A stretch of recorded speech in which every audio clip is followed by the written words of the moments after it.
ప్రభునందు ప్రియమైతే దేవుని యొక్క సంఘ విశ్వాసులారా, మన ప్రభు అయిన దేవుడు ఈ లోకములో మనందరినీ రక్షించడం కొరకు, నరకాన్ని తప్పించడం కొరకు ఆయన శిలువ త్యాగం చేశారు. అయితే మరి ఈ నెల జూలై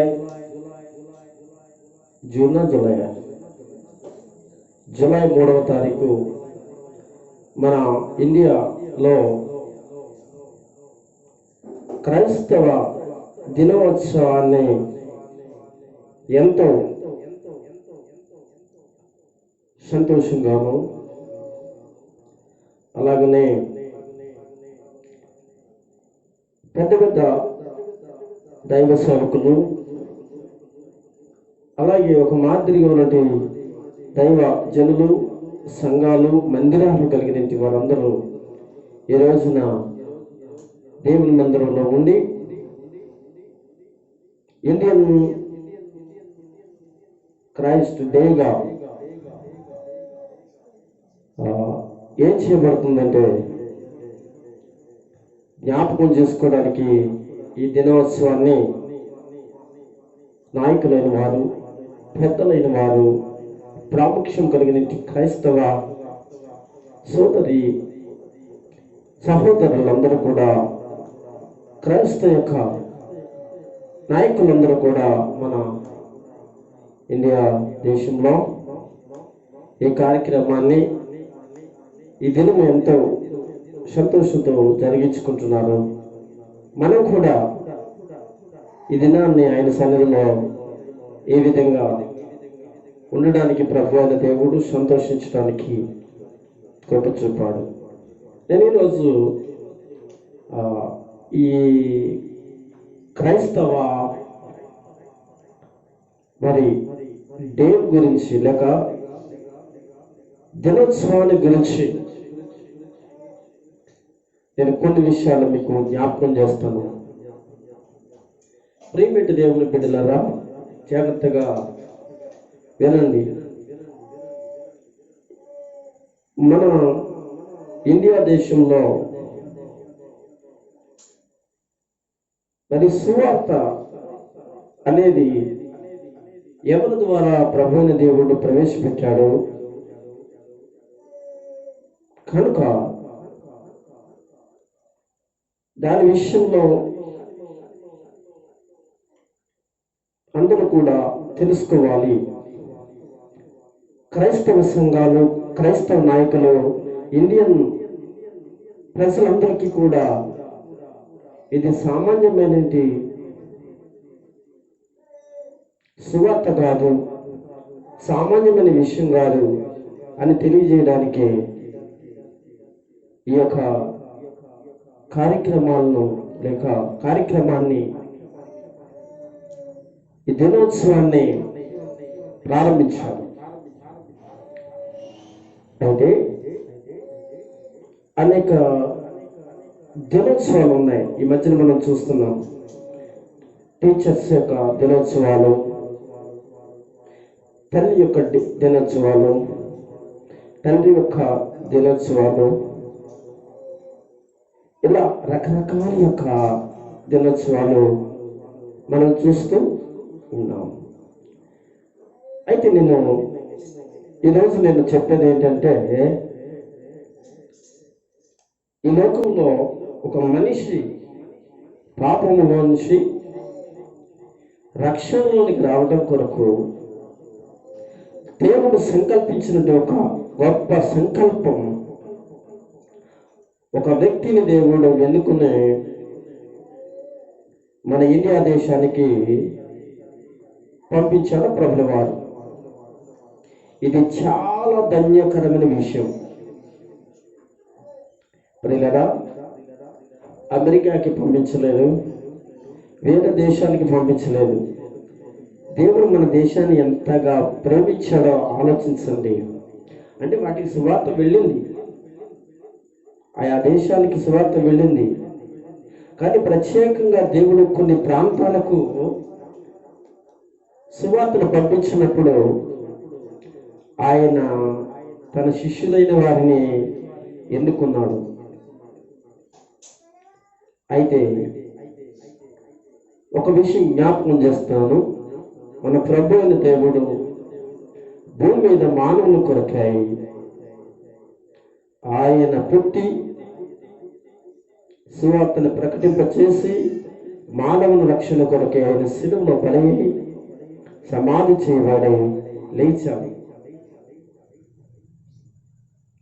ఆ లేచిన ప్రభు అయిన దేవుడు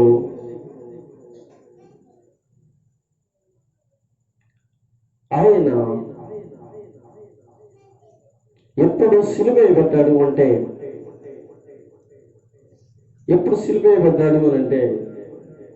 క్రీస్తు శకం 33లో ఆయన సిలువ వేయబడ్డాడు. క్రీస్తు శకం 33లో సిలువ వేయబడితే ఆ సిలువ పడి వేయబడినది యేసు ప్రభు సమాధిలో ఉంచబడి 3వ దినాన్ని లేచి తన శిష్యులైన వారికి కనబడి 40 దినాలు వారితో ఉండి 40 దినాలు ఎలిజబెత్ కూర్చో, అటు ఇటు వెళ్ళకు, నీ శబ్దం కాళ్ళు శబ్దాలు ఎక్కువగా ఉన్నాయి, లెక్క కూర్చో. నీకు వెళ్ళేటప్పుడు చాక్లెట్ ఇస్తాను, లెక్క అటు ఇటు. దయచేసి ప్రియమైన వారులారా, 33వ శతాబ్దంలో యేసు ప్రభువుని సిలువ వేశారు చెప్పాను. సమాధి చేయబడి లేచి తన శిష్యులైన వారికి కనబడి ఆయన పరలోకానికి వెళ్ళాడు. ఆయన భూమి మీద సిలువ వేయబడి లేచినప్పుడు 40 దినాలు లేఖనాలు చెప్తున్న 40 దినాల వారితో ఎవరితో? యేసు శిష్యులతో ఉన్నారు. ఆయనతో వీళ్ళు ఉన్నారు. తర్వాత అపొస్తలుల కార్య ప్రకారంగా 1వ అధ్యాయం ప్రకారంగా ఒలీవల అనేది కొండ మించి ఆయన పరలోకమునకు వెళ్ళారు. అయితే ఆయన మరలా తిరిగి వస్తాను అని చెప్పారు. అయితే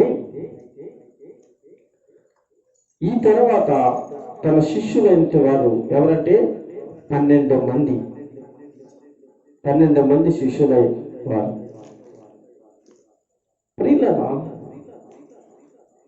ఈ 12 మంది శిష్యులకు దేవుడు ఆజ్ఞాపించిన సంగతులన్నిటినీ కూడా పరిశుద్ధాత్మ ద్వారా ఆయా దేశాలలో ఆయా పట్టణాలలో చెదిరి ఆత్మచేత నడిపించబడి బలమైన సేవ చేశారు. అయితే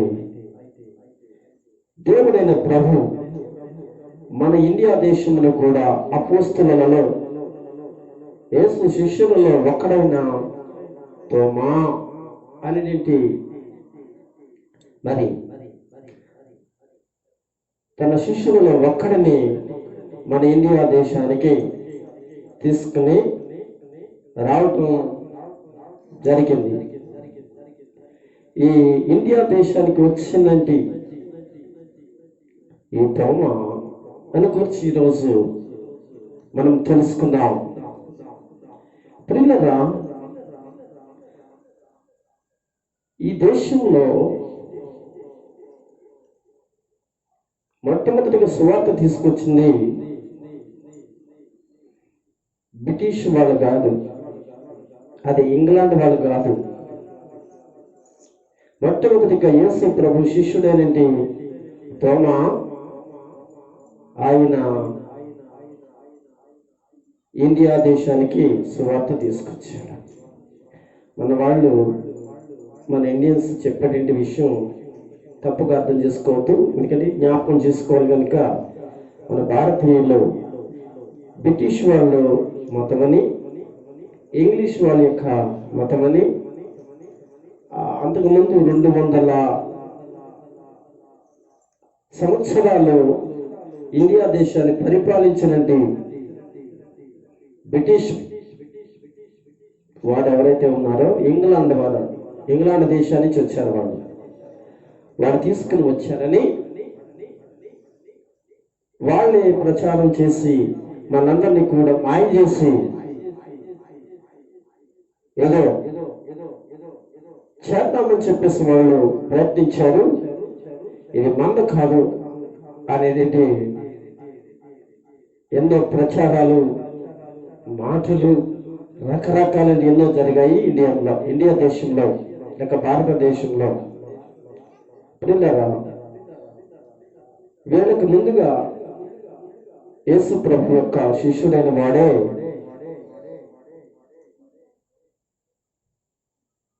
ఈ భారతదేశానికి సువార్తను తీసుకురావడం జరిగింది. నేను ఇక్కడ ఆఫ్ చేసి కొంచెం అదే మన భారతదేశానికి ఇంగ్లాండ్ వాళ్ళు, బ్రిటిష్ వాళ్ళు అనేటువంటి వాళ్ళు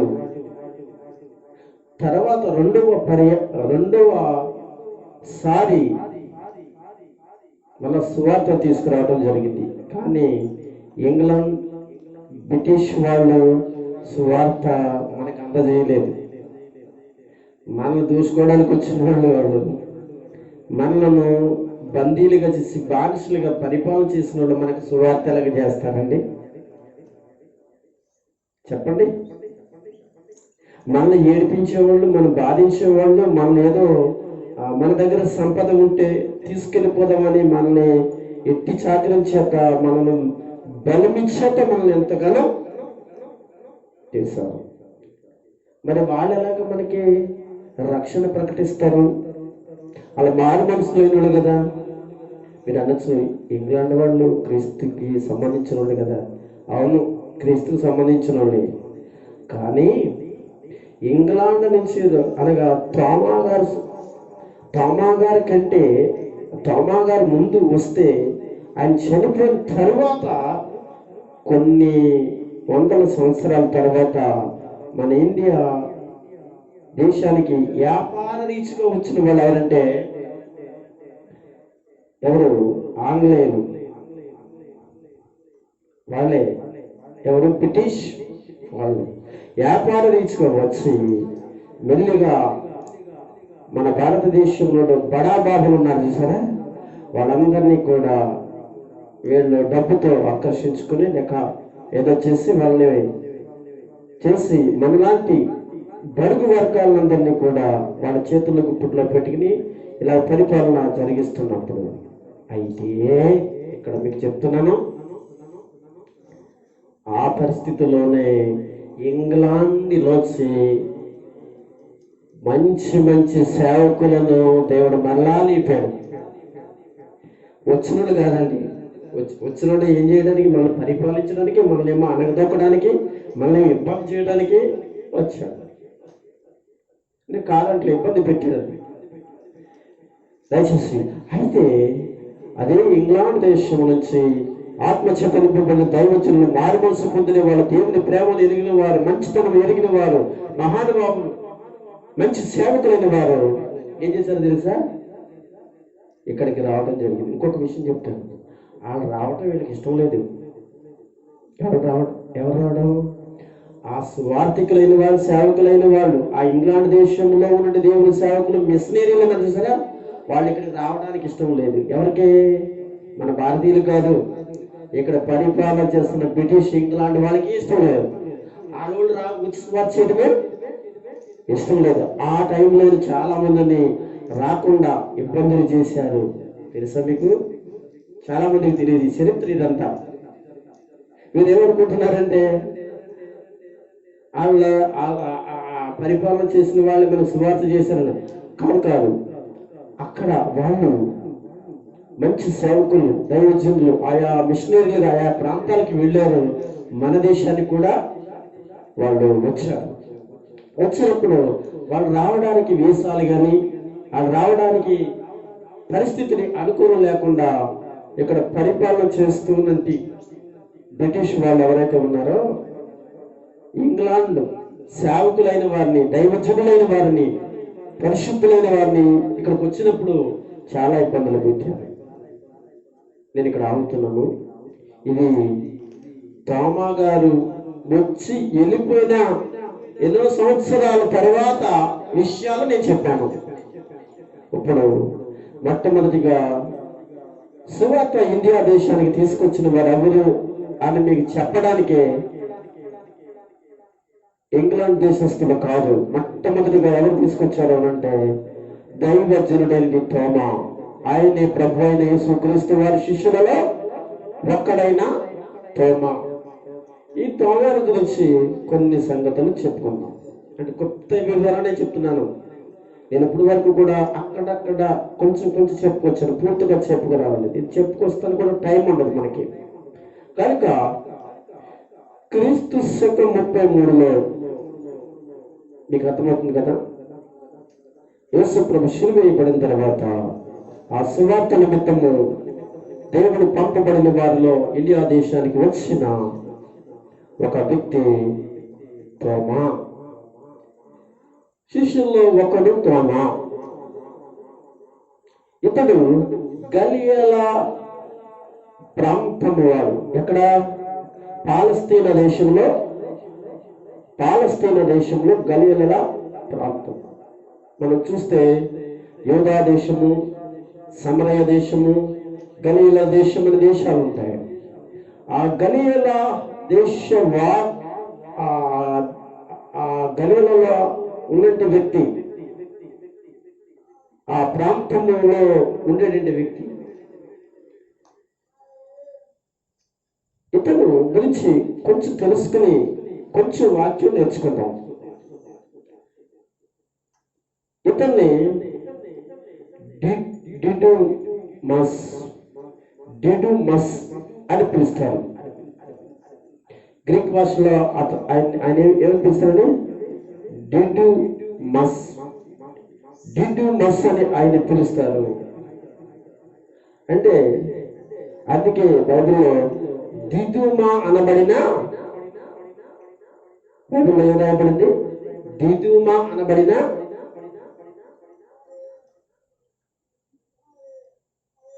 తోమా అని రాయబడతాం. దిదుమా మనం చూసుకుంటాం, వాక్యాలన్నీ కూడా మనం చూసుకుంటాం. దీనికి ముందు కొంచెం ఇన్ఫర్మేషన్ కొద్దిగా నాకు తెలిసినంత మట్టికి, గ్రీక్ భాషలో డిడుమాస్ లేదా డిడుమా, దాన్ని బైబిల్ గ్రంథంలో చూసుకుని డిడుమా అనబడిన తోమా.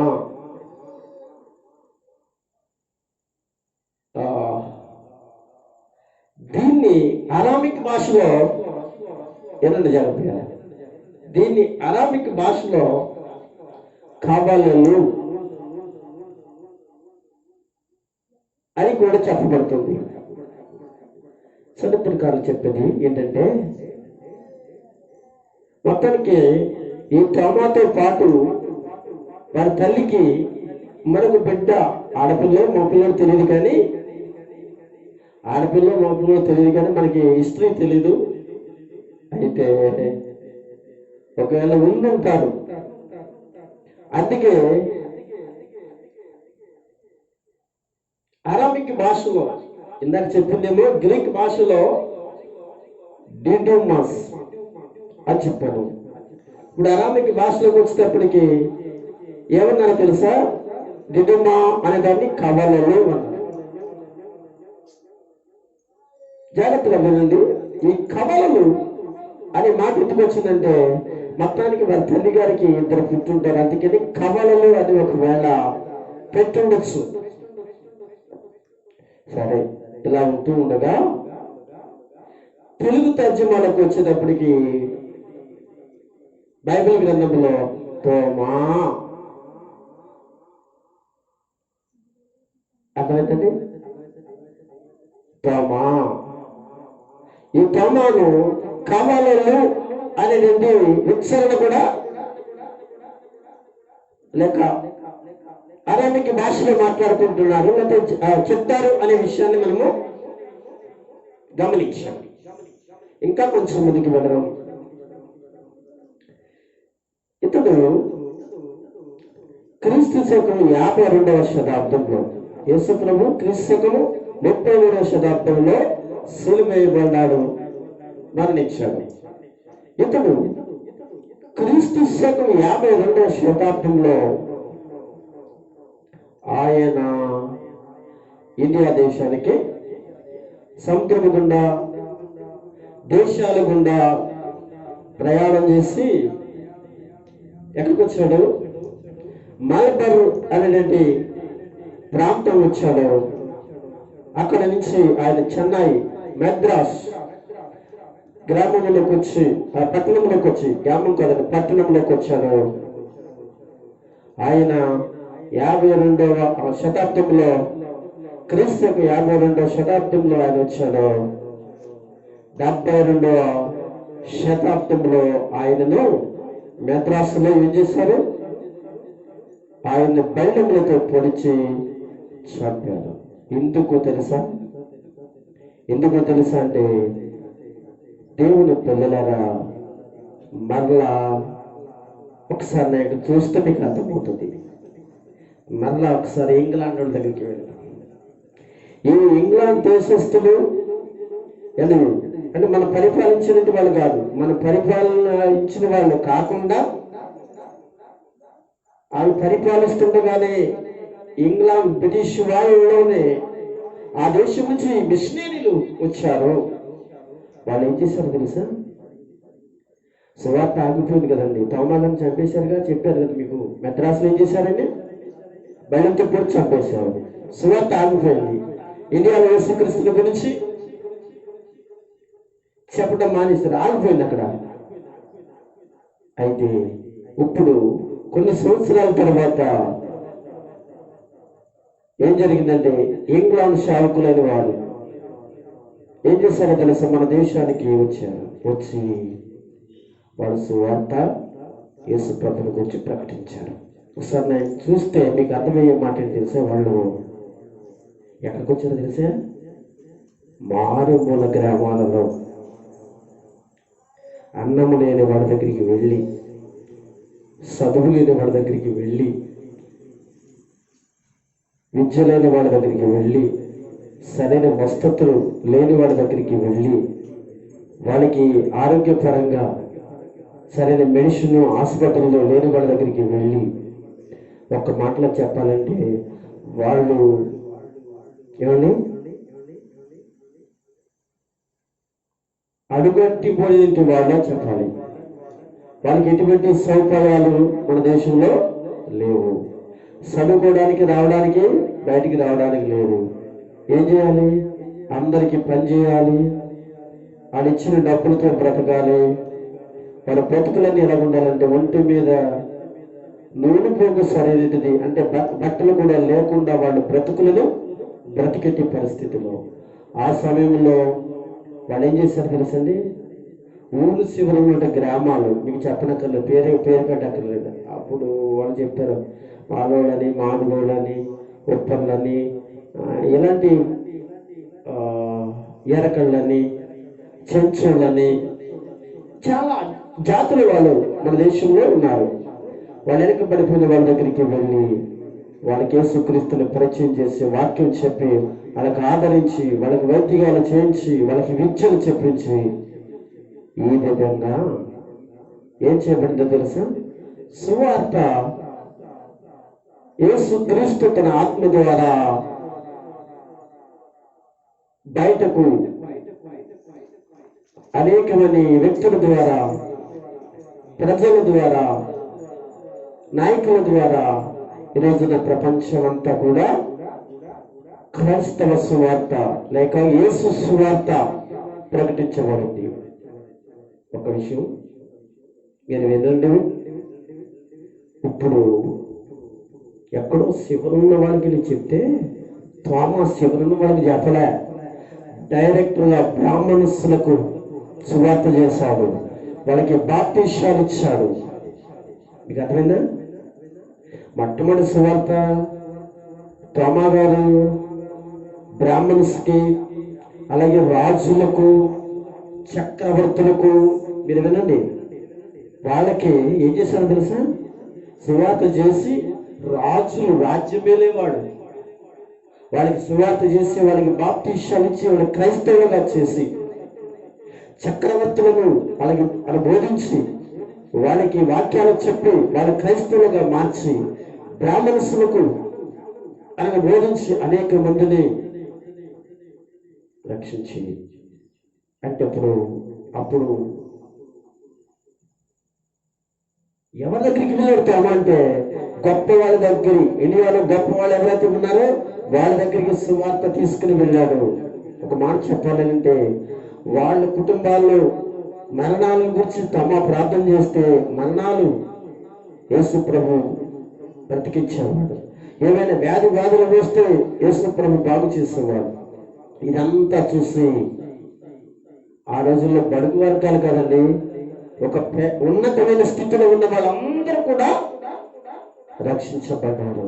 ఇది చూసానంటే ఒక వ్యక్తి ఎవరిని బ్రాహ్మణుల్లో కొంతమంది రెచ్చగొట్టి తోమాను చంపడానికి ప్లానింగ్ చేశారన్నమాట. ప్రియులారా, ఆ సమయంలోనే మద్రాసులో క్రీస్తు శకం 72లో అతన్ని చంపారు. ఆయన క్రీస్తు శకం 52లో ఎక్కడికి వచ్చాడు? భారతదేశానికి వచ్చాడు. అదే భారతదేశంలో ఆయన 72వ శతాబ్దంలో ఆయన చంపేశాడు. అర్థమవుతుందండి? అలాంటి దైవజనుడు, భక్తి కలిగిన వాడు, విశ్వాసం కలిగిన వాడు, ప్రాణాలకు తెగించి ఒక మాట చెప్తున్న దేవుని పిల్లలారా, యేసు శిష్యులు 12 మంది ఉన్నారు కదా, వాళ్ళు ఇలాంటి మరి ప్రాణత్యాగాలు చేశారు, అంత సాక్షులైపోయారు. ఈ 12 మందిలో ఒక్కడు మాత్రమే అత సాక్షి కాలేదు. ఆయన పేరే పరిశుద్ధుడైన యోహాను. ఒక్కొక్కరిని త్రోమాని బయలుతో పొడిస్తే పేతురు గారిని మరి సిలువేసి ఏం చేశారో తెలుసు, దానికి కట్టేసి మేకులేసి తారులేసి చంపేశారు. మరి కొంతమందిని కర్రలకు కట్టేసి, కర్రల శిలువలు కట్టేసి వారులాగా శిలువను ఎంచి పళ్ళ కిందలుగా వారి శర్మాలు చేస్తారు. మరి కొంతమందిని రకరకాలుగా హింసలతో చంపేసి పౌలు గారిని అయితే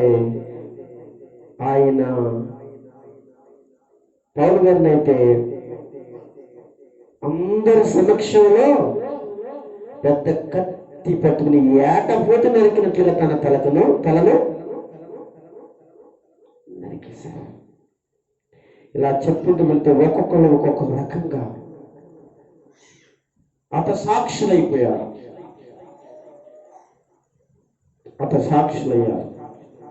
ఈ హిస్టరీ అన్ని కూడా మేము చదివాం కనుక, చరిత్రలో మేము చదివాం కనుక ఈ విషయాన్ని మీకు చెప్పగలుగుతున్నాం.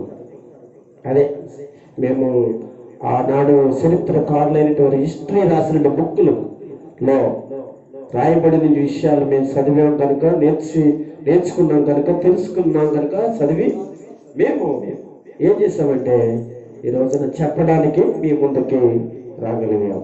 సరే, అలాగా చంపబడిన వారిలో అనేక మంది అపోస్తలుడైన యోహాను మాత్రం పద్మసు దీపంలో వెయ్యికి ముందు అతన్ని ఒక చక్రవర్తి ఏం చేశాడో తెలుసా?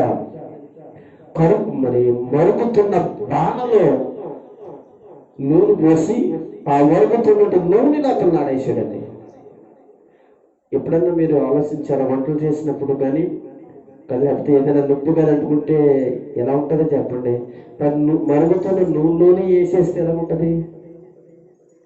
అసలు బ్రతుకుతాడా అంటే అందులో నుంచున్నట్టండి యేసు క్రీస్తుని గురించి మంచి సువార్త చేశాడట. అక్కడ కూడా ప్రభుత్వాన్ని కాపాడాడు. ఇతను సువార్త మానట్లేదు, యేసు క్రీస్తుని ప్రకటించడానికి ఆగట్లేదు కనుక దయచేసి ఇతను తీసుకుని పద్మస్ ద్వీపంలో పడేద్దామని చెప్పి పద్మస్ ద్వీపంలో పడేశారు. అక్కడి ప్రకటన గ్రంథాన్ని రాశాడు. అక్కడ పరలోకాన్ని చూశాడు. ఇది కొంతకాలం జరిగిన తర్వాత, కొన్ని సంవత్సరాలు జరిగిన తర్వాత ఒక మంచి రాజు వచ్చాడు, మంచి చక్రవర్తి వచ్చాడు.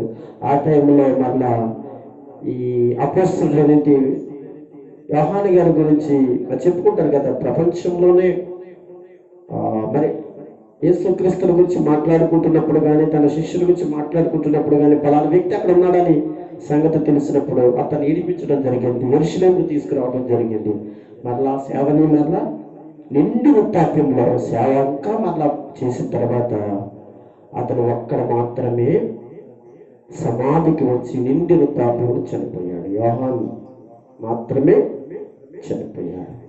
ప్రియమైన దేవుని పిల్లలమైన మనము ఈరోజు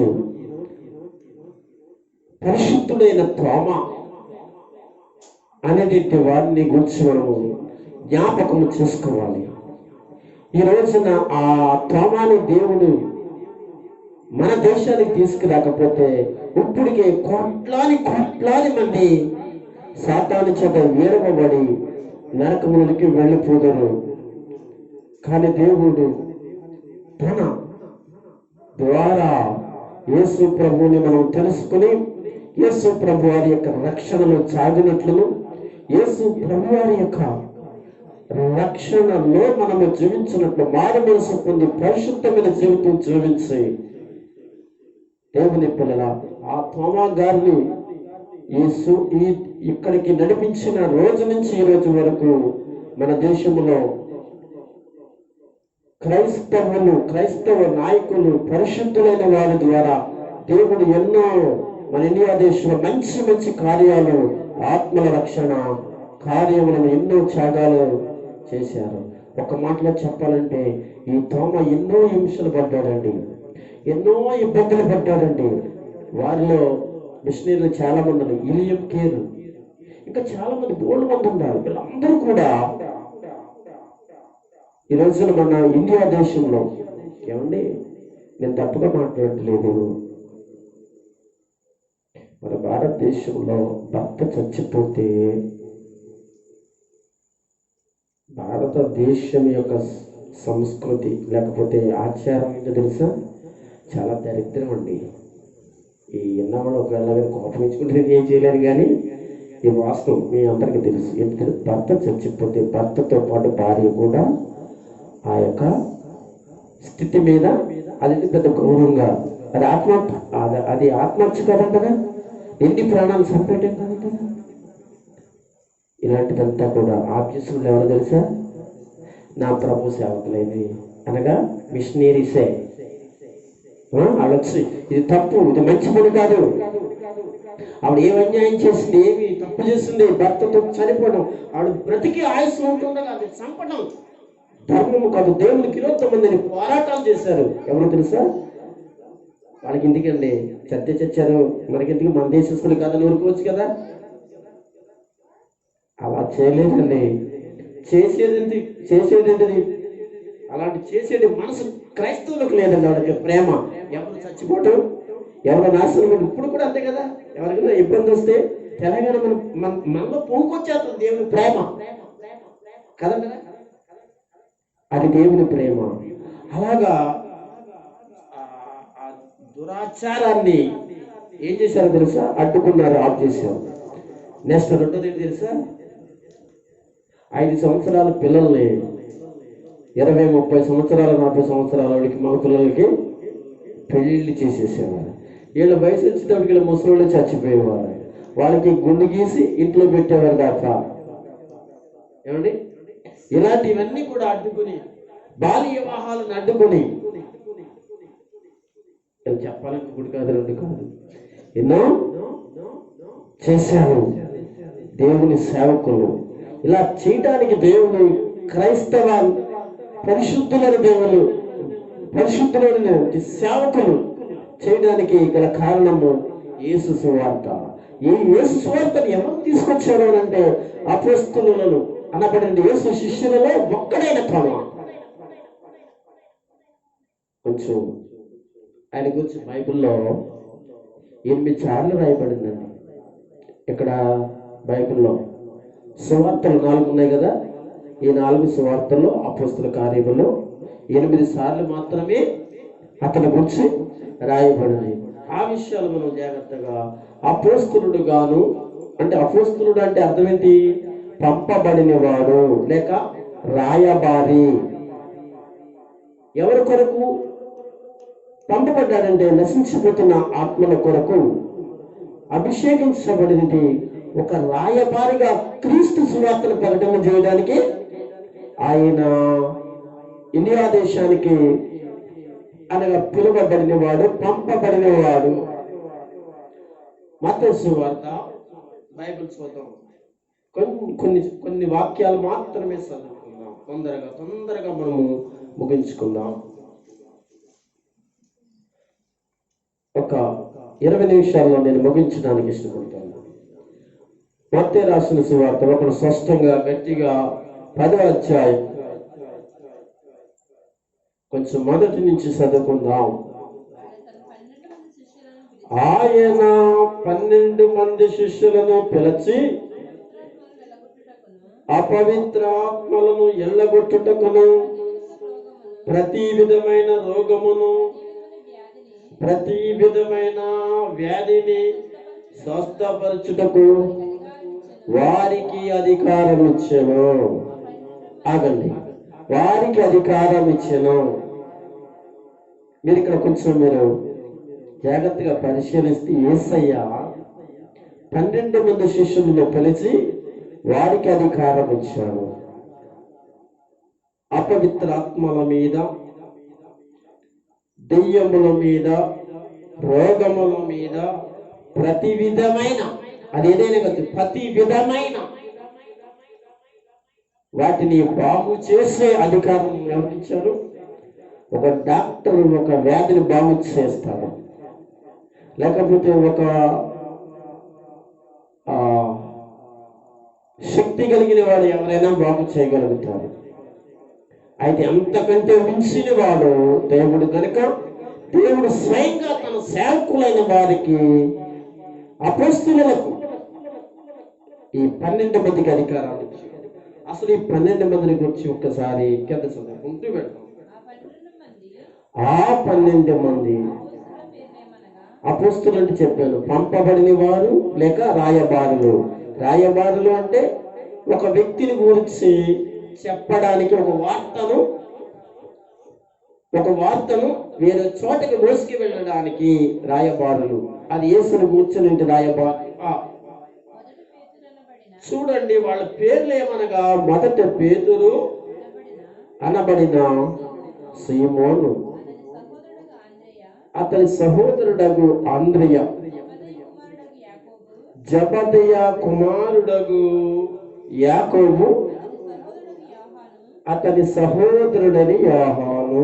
మీరు విన్నారు కదా, పైన 2 అన్నదమ్ములు ఉన్నారు, కింద 2 అన్నదమ్ములు ఉన్నారు. ఎవరు? పేతురు తమ్ముడని అంద్రియ, కింద ఏమో జబదయ కుమారుడైనది ఒకడు యాకోబు, తన సోదరుడైన యోహాను. ఫిలిప్పు, బర్తలోమాయి, తోమా. చూసారు, ఇందులో ఎవరున్నారు? అపోస్తలుల్లో ఎవరున్నారు? తోమా. సుంకరి అయిన మత్తయి. సుంకరి అంటే అతను పన్నులు వసూలు చేసేవాడు. ఎవరు? ఈ మత్తయి. అంటే ఇతను ఒక ఉద్యోగి, బిల్ కలెక్టర్ అనమాట. ఎవరు? ఇతను పెద్ద ఉద్యోగి అండి. ఎవరు? మత్తయి. మంచి పొజిషన్ ఉన్నవాడు. ఇతనికి మరొక పేరు తెలుసా? లేవి అని కూడా పిలవబడతారు. మీరు చదువుకున్నప్పుడు పుస్తకాల్లో మీకు కనపడుతుంది. అదే మత్తయి, మార్కు వాటిలో ఇతన్ని ఏమన్నారు? లేవి అన్నాడు. లేవి అని కూడా ఈయన పిలిచారు, మత్తయి అని కూడా పిలిచారు. ఇతను ఒక ఉద్యోగం, మంచి చదువుకున్నట్టు ఒక బిల్ కలెక్టర్ అనమాట అండి. అంటే ప్రభుత్వం ద్వారా, ప్రభుత్వ ఉద్యోగంలో ఒక ఉద్యోగి. అందుకే ఇతను సుంకరిగా చెప్పేవారు. అంటే యూతులు అనేవాడు, కానీ హిందువులైన వారు లేక ఏమంటాం, అదే మన బయట ఉన్నంత వారందరూ కూడా దేవుని యూదులను ఇలాంటి ఉద్యోగం చేస్తుంటే ఏం చేసేవారంటే వాళ్ళు చేసే ఉద్యోగాలు మంచివి కాదు, పాపులతో సుంకరులతో పోల్చేవారు. అందుకని ఇక్కడ సుంకరి అన్నాడు. తర్వాత చదవండి ఏమైందో.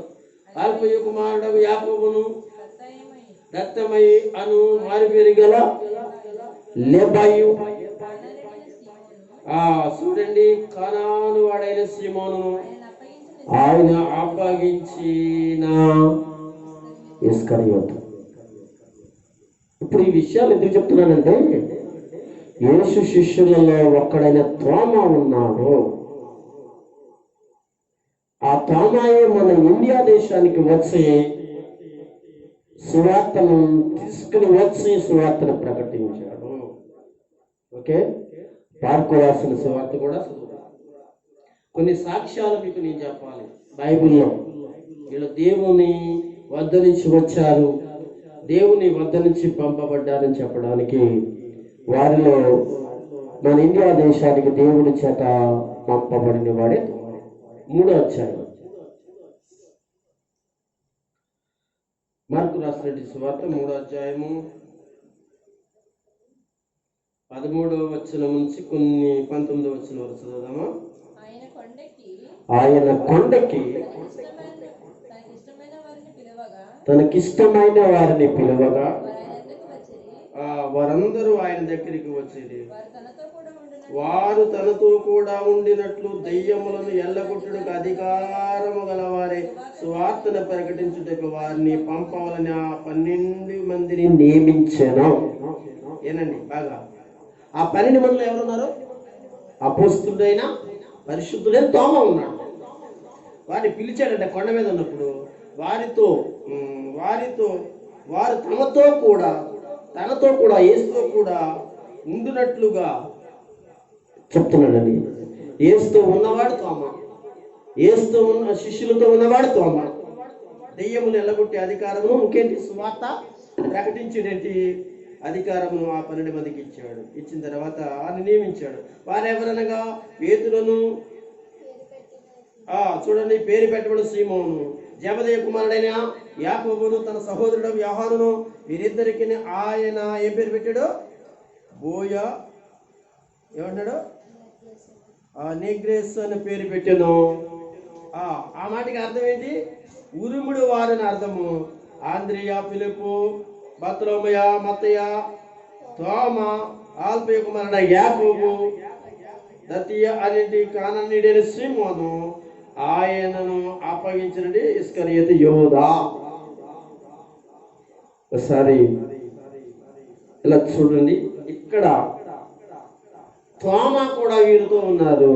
అపోస్తలుడు, పంపబడిన వాడు. ఎక్కడికి? సువార్త చేయటానికి. రక్షణ లేకుండా నరకంలోకి వెళ్ళిపోయిన వాళ్ళని విడిపించడానికి.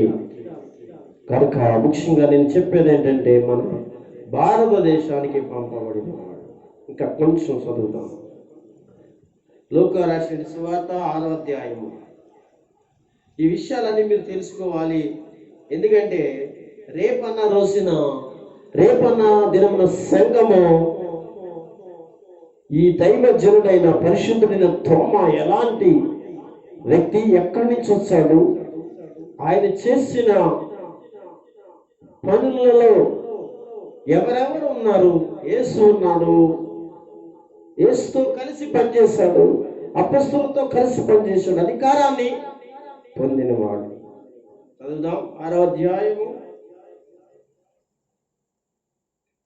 అధ్యాయము కొన్ని సంగతులు 12వ వచనం చదువుకుందాం. ఆ దినములయందు ఆయన ప్రార్థన చేయుటకు కొండకు వెళ్ళి దేవుని ప్రార్థించుటయందు రాత్రి గడిపెను. ఉదయమైనప్పుడు ఆయన తన శిష్యులను పిలిచి, చూడండి, 12 మందిని ఏర్పరచబడిన వారిలో తోమా కూడా ఉన్నాడు. వారికి అపోస్తులు అని పేరు పెట్టెను. ఎవరు పేరు పెట్టారు? ఇది ఒక మనుషుడు కాదు, యేసు ప్రభువే అపోస్తులు అని 12 మందిని పేరు పెట్టినప్పుడు తోమా కూడా ఆ పేరు అతను కూడా వర్తిస్తుంది. అపోస్తులు అంటే మీరు పంపబడుతున్నారు. ఎక్కడికి? రాజ్య సువార్త ప్రకటించడానికి. దైవ కుమారుడైన యేసుక్రీస్తుని గురించి వారెవరనగా ఆయన ఎవరికి పేతురు అని మారు పేరు పెట్టిన ఆ సీమోను, అతని సోదరుడైన అంద్రియ, యాకోబు, యోహాను, ఫిలిప్పు, బర్తలోమయు, మత్తయి, చూడండి ఇక్కడ తోమా,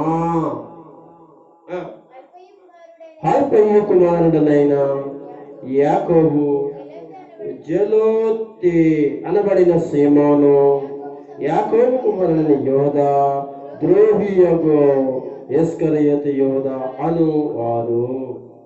విన్నారా? ఈ విషయాలు మీరందరూ మనసులో పెట్టుకోండి. తోమా అనేటువంటి వాడు ఒకని ఇండియాకు రాకముందు యేసుతో ఉన్నవాడు, అపోస్తలులతో ఉన్నవాడు, యేసును సిలువ వేస్తున్నప్పుడు చూసినవాడు. జాగ్రత్తగా గమనిద్దాం. ఈ తోమా దేవుని పిల్లలారా, ఏమండి, ఈ తోమాను చాలా మంది ఏమంటారో తెలుసా? ఏమంటారు? తోమాను ఏమంటారు? అనుమానం అంటారు. అనుమానం తోమా అంటారు. కానీ అతనికి అనుమానం కాదో నాకు తెలియదు, కానీ అతడు అపోస్తలులతో ఉన్నప్పుడు, యేసు ప్రభుతో ఉన్నప్పుడు, యేసుతో కలిసి ఉన్నప్పుడు, సువార్త చేస్తున్నప్పుడు అతడు మాట్లాడే మాటలు కానీ, అతడు ఆలోచించే ఆలోచనలు కానీ, వారితో నడుచుకునే విధానాన్ని కానీ, లేక యేసుతో అతడు ప్రయాణం చేస్తూ దేశ సంచారములలో, పట్టణాలలో, గ్రామాలలో యేసుతో నడిచినప్పుడు అతనిలో కనబడిన కొన్ని గొప్ప విషయాలు ఎన్నో ఉన్నాయి. వాటిలో 1, 2 చూద్దాం. ఏంటంటే, అనుమానం. అతనికి తోమా అంటేనే సందేహం, తోమా అంటేనే సందేహం కలిగిన వాడు, ఇలా ఎన్నెన్నో పేర్లు కలిగి అతన్ని గురించి మాట్లాడుతూ ఉంటుంటారు. మనం కూడా తోమా పేరు పెట్టుకున్న వాళ్ళు కూడా ఏమంటామంటే తెలుసా? అది ఇలాంటి పేరు పెట్టినట్టు అని అంటూ ఉంటారు. అంటే ఏమని? అన్నిటికీ సందేహాలే, అన్ని అనుమానాలే. ఒకవేళ ఎప్పుడైనా ఎక్కడైనా ఏదైనా గవికిని ఏదైనా అడిగాడు అనుకోండి, తోమా అన్న వ్యక్తి ఎవరైనా అడిగారు అనుకోండి, పేరు కలిగిన వాడు అడిగారు అనుకోండి, నిజంగా నీకు పేరుకి తగినట్లుగానే అదే ఆ పేరుకి తగినట్లుగానే నువ్వు అనుమానం ఏంట్రా బాబు నీకు అని చాలా మంది అంటూ ఉంటారు. దయచేసి తప్పు, అలా అనకూడదు. అయితే అసలు తోమాకు అనుమానమా? అసలు తోమాకు మరి సందేహాలు అనేవి ఏను పరిస్థితుల్లో ఏమంటే ఏదో సందేహం వచ్చిందనుకోండి, మనం ఏం చేస్తాం? ఏమంటే ఏంటంటే బలం ఉందంట కదా అని మన సందేహాన్ని తీర్చుకుంటాం కదా. దాన్నే మనం అనుమానం అంటే ఎలా కుదురుతుంది చెప్పండి? కనుక ఈ రోజున మనము ఈ తోమా అనేటువంటి వాడు బైబిల్ గ్రంథంలో ధైర్యము కలిగిన వాడుగాను, తెగింపు కలిగిన వాడిగా కనపడతాడు. మీరు ఎప్పుడైనా విన్నారో లేదో నాకు తెలియదు, ఒకటి మాత్రమే విన్నారా మీరు? తోమా అంటే ఎవరో అనుమానము, సందేహం, ఈ మాటలే ఎక్కువ మీరు మాట్లాడుతూ ఉంటుంటారు, ఆలోచిస్తూ ఉంటుంటారు. కాదు కాదు కాదు తోమాలో మనము చూడవలసిన లక్షణాలు, కోణాలు కొన్ని ఉన్నాయి. తోమాలో ఉన్నటువంటి గొప్పతనాలు కొన్ని ఉన్నాయి. ఏమండి, పిరుకోడైతే, అనుమానముడైతే, లేకపోతే సందేహం కలిగినడైతే దేశాలు దాటుకుంటూ వచ్చి, తనకు తెలియని దేశంలోనికి వచ్చి సువార్త ప్రకటించి, అయ్యో ఎన్నో కార్యక్రమాలు చేపట్టి, ఎన్నో మందిరాలను అనగా మన ఇండియా దేశంలో సేవా నిమిత్తమై ఎన్నో మందిరాలు, సేవలు, సేవకులు అనేక మందిని తయారు చేసి గొప్ప పరిచర్యను చేసి చంపబడ్డాడు. అంటే ఎంత ధైర్యం కలిగిన వాడు, ఎంత తెగింపు కలిగిన వాడు దేవుని సేవలో, దేవుని యొక్క సేవలో ఎలాంటి గొప్ప వ్యక్తి. బైబిల్ నుంచి యోహాను రాసినటువంటి సువార్త, యోహాను రాసినటువంటి సువార్త 11వ అధ్యాయము. ఒకసారి 11వ అధ్యాయము, ఒకసారి 11వ అధ్యాయం 11వ అధ్యాయం చూడండి. ఒకసారి నాయకు చూడండి. ఇలాగా ఈ యోహాను సువార్తలో అండి, ఈ యోహాను సువార్తలో యోహాను తోమా గురించి ఎక్కువ రాశాడు. ఎవరి గురించి? మీరు చదవండి తర్వాత బైబిల్ యోహాను సువార్తను చదివితే తోమా గురించి ఎవరు రాశారు? ఎక్కువగా రాశారు. ఎవరు? ఎక్కువ విషయాలు రాశారు. ఎవరు? యోహాను తోమా గురించి రాశారు. చరిత్రకారులు చెప్పేదంటే తోమాను యోహాను అంటండి చాలా స్నేహంగా ఉండేవారట. మీకు అర్థమవుతుందా?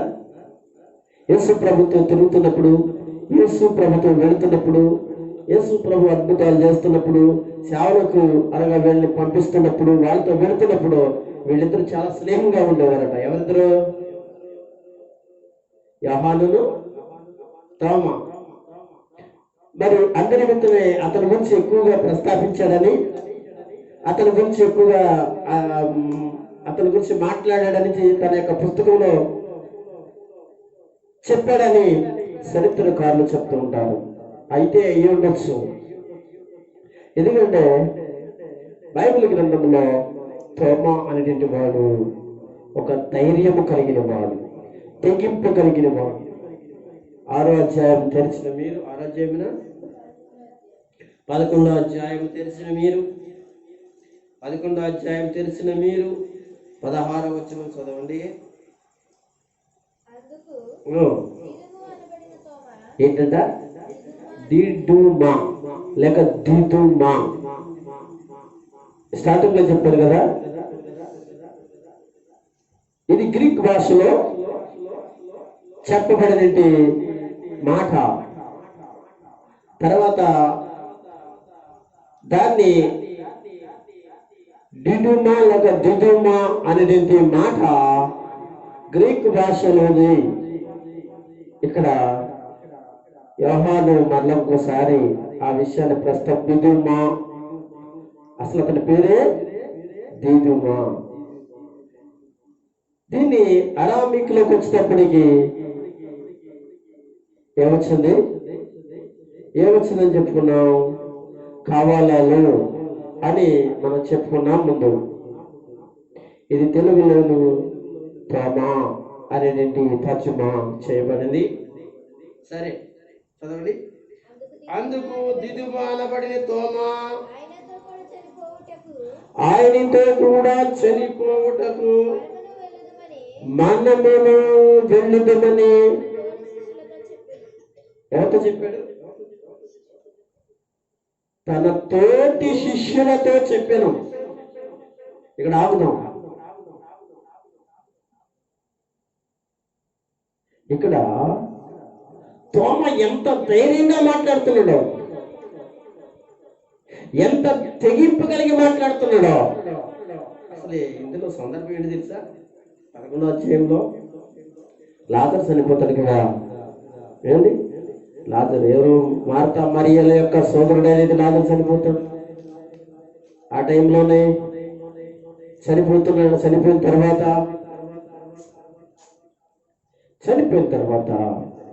4 రోజుల తర్వాత యేసు ప్రభు అంటాడు, వెళ్దాం. ఎవరిని చూడడానికి? చనిపోయిన లాజరుని చూడడానికి వెళ్దాం. ఈ 11వ అధ్యాయానికి ముందు ఏం జరిగిందో తెలుసా? అంతకుముందే యేసు ప్రభు శిష్యులు చంపడానికి యూదులు ప్రయత్నిస్తున్నారు. వింటున్నారా? ఎవరిని? యేసును చంపడానికి, యేసు శిష్యులైన వారిని చంపడానికి ప్రయత్నిస్తున్నారు యూదులు.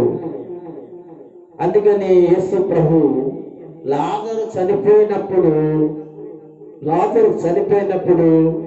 యేసు అక్కడ ఉండలేదు. 4 రోజుల తర్వాత వెళ్ళటం జరిగింది. దానికి ముందుగా వీళ్ళు వెళ్ళడానికి సిద్ధపడుతుంటే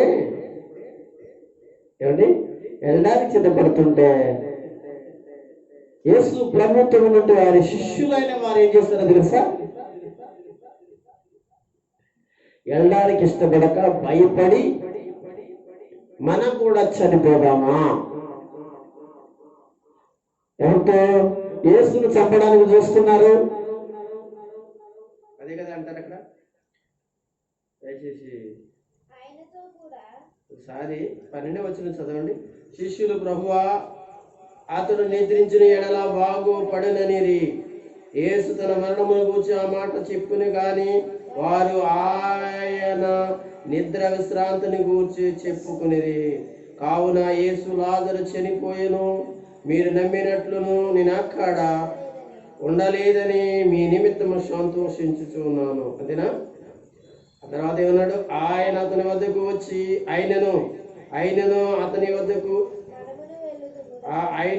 అతని వద్దకు మనమును వెళ్ళదము రండని స్పష్టముగా వారితో చెప్పినప్పుడు అందుకు దిదుమా అనబడిన తోమా అంటున్నాడు కదా, ఆయనతో చనిపోటకు మనమును వెళ్ళదము అని తన తోటి వెళ్దాం రండి, సొంతంగా వెళ్దాం రండి. చాలా మంది తోమా అనేటువంటి వ్యక్తిని ఒక్క కోణంలోనే చూస్తున్నారు. అందరూ ఒక్క కోణంలో చూసి మాట్లాడుతున్నారు. ఏమని?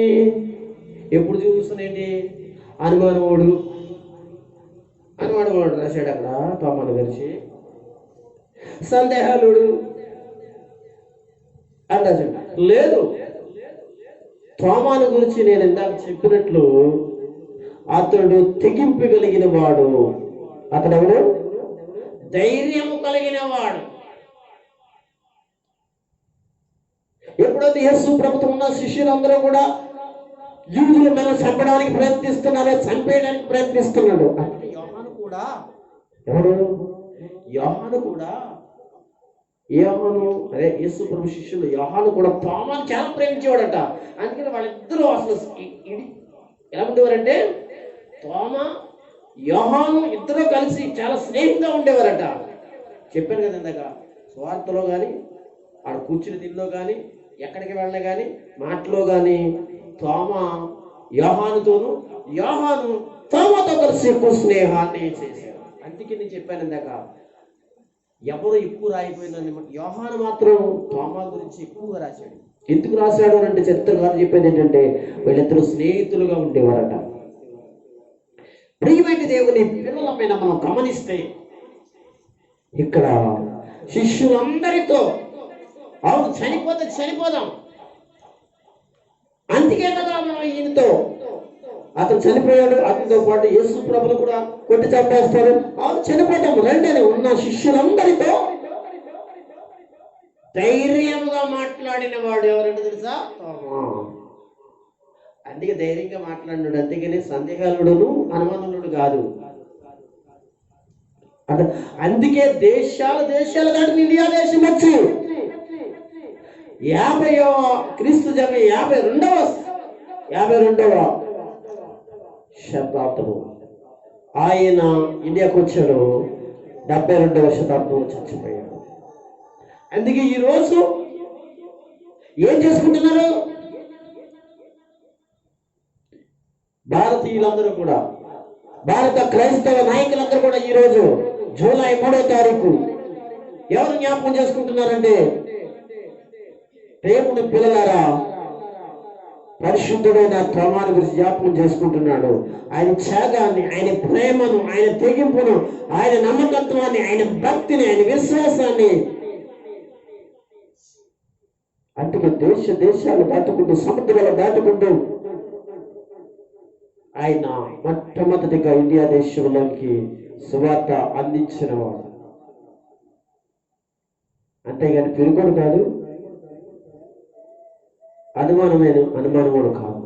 ఒకవేళ అటువంటి సందేహాలు పరిస్థితులు వస్తే చాలాసార్లు మనం కూడా అడుగుతాం కదా. ఏదైనా ఆలోచన మనకు తోటలేదు అనుకోండి, ఏదైనా మనకి అర్థం కాని పరిస్థితి ఉన్నప్పుడు మనం ఏం చేస్తాం? మనం కూడా అలాగే మాట్లాడతాం కదా. ఏంటంటే అది అంతంత మాత్రానే.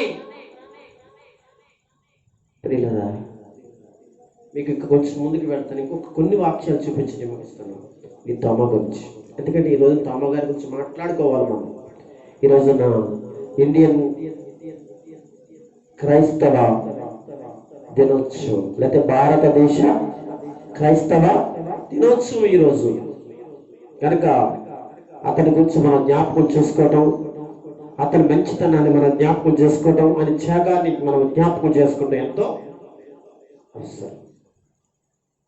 ఏమండి, ఇలా ఉంటూ ఉండగా అతని యొక్క ధైర్యాన్ని చూసాం, తగ్గింపుని చూసాం. మీరు మర్చిపోకండి, ఆయన యొక్క ధైర్యము తెగింపు కాబట్టి ఈరోజు నేను రక్షించబడ్డాను, మీరు రక్షించబడ్డారు. భారతదేశంలో ప్రతి ప్రజలు ఈరోజు సువార్త విని యేసుని నమ్మి నరకా నుంచి విడిపించబడుతున్నారు. దేవునికి మహిమ కలుగును.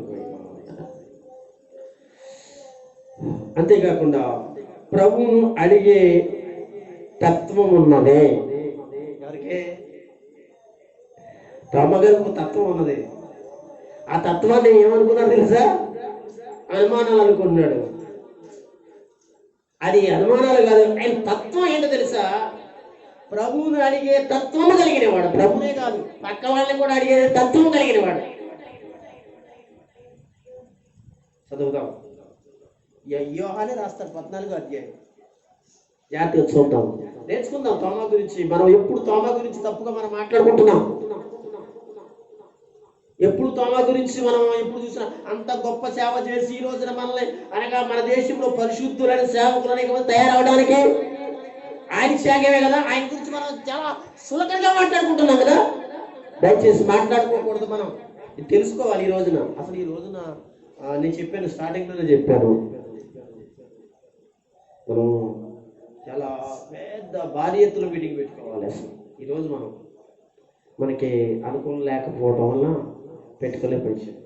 ఏంటండి, అతని అనుమానస్తులుగా చూస్తున్నాం మనము, పిరికివాడిగా చూస్తున్నాం మనము, సందేహాలు పుట్టగా చూస్తున్నాం మనము. దయచేసి ఆయన ఎవరని చెప్పుకున్నాం మనము? ధైర్యం కలిగిన వాడు, రెండోది తెగింపగలిగిన వాడు. ఇంకేం తెలుసండి ఆయన ఎవరు? ప్రభువుని అడిగేదేంటి? తత్వము కలిగిన వాడు. తెలుసుకోవాలండి, మనం తెలుసుకోవాలి.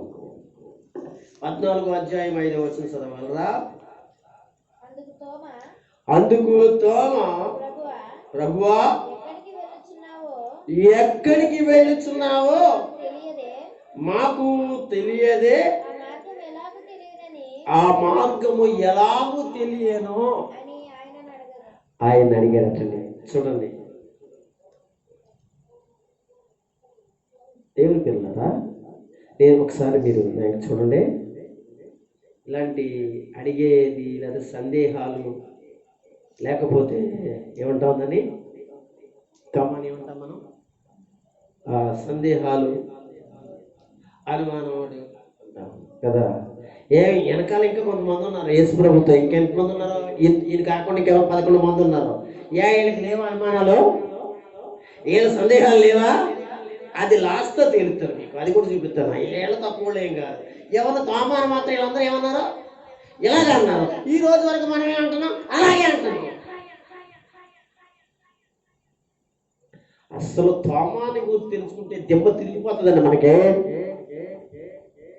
తోమా యొక్క జీవితాన్ని గురించి మనము చరిత్రలో రాయబడింది, బైబిల్లో చరిత్రలు ఉన్నాయండి ఆయన గురించి.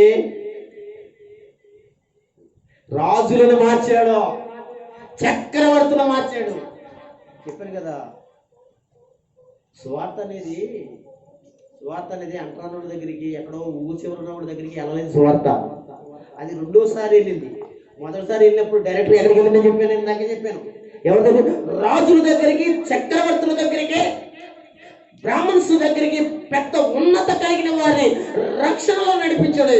వందలాది మందిని తెలుసా మీకు, ఎన్నో మందిరాలు కట్టించాడు. వాళ్ళ దగ్గరికి వారు తీసుకెళ్ళాడు అంతే తప్ప. ఈ తర్వాత అతన్ని చంపేసిన తర్వాత మద్రాసులో చంపేసిన తర్వాత కొంతకాలం కొన్ని సంవత్సరాల సువార్త ఆగిపోవటం వలన నెక్స్ట్ ఈ సువార్త కొనసాగించబడడానికి దేవుడు ఎవరిని ఎన్నుకున్నాడు చెప్పండి? ఎవరిని? ఇంగ్లాండ్ దేశస్తులను. వాళ్ళని మనం ఏమన్నాం చెప్పండి? ఏమన్నాం? బ్రిటిష్ వారు అన్నాం.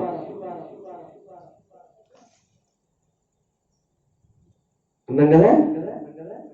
బ్రిటిష్ వారు మనకు సువార్త చేయడం ఏంటంటే అది కూడా చెప్పేశారు ఇందాక, ఏదో స్టార్టింగ్ లో చెప్పాను, అది కూడా చెప్పేశా.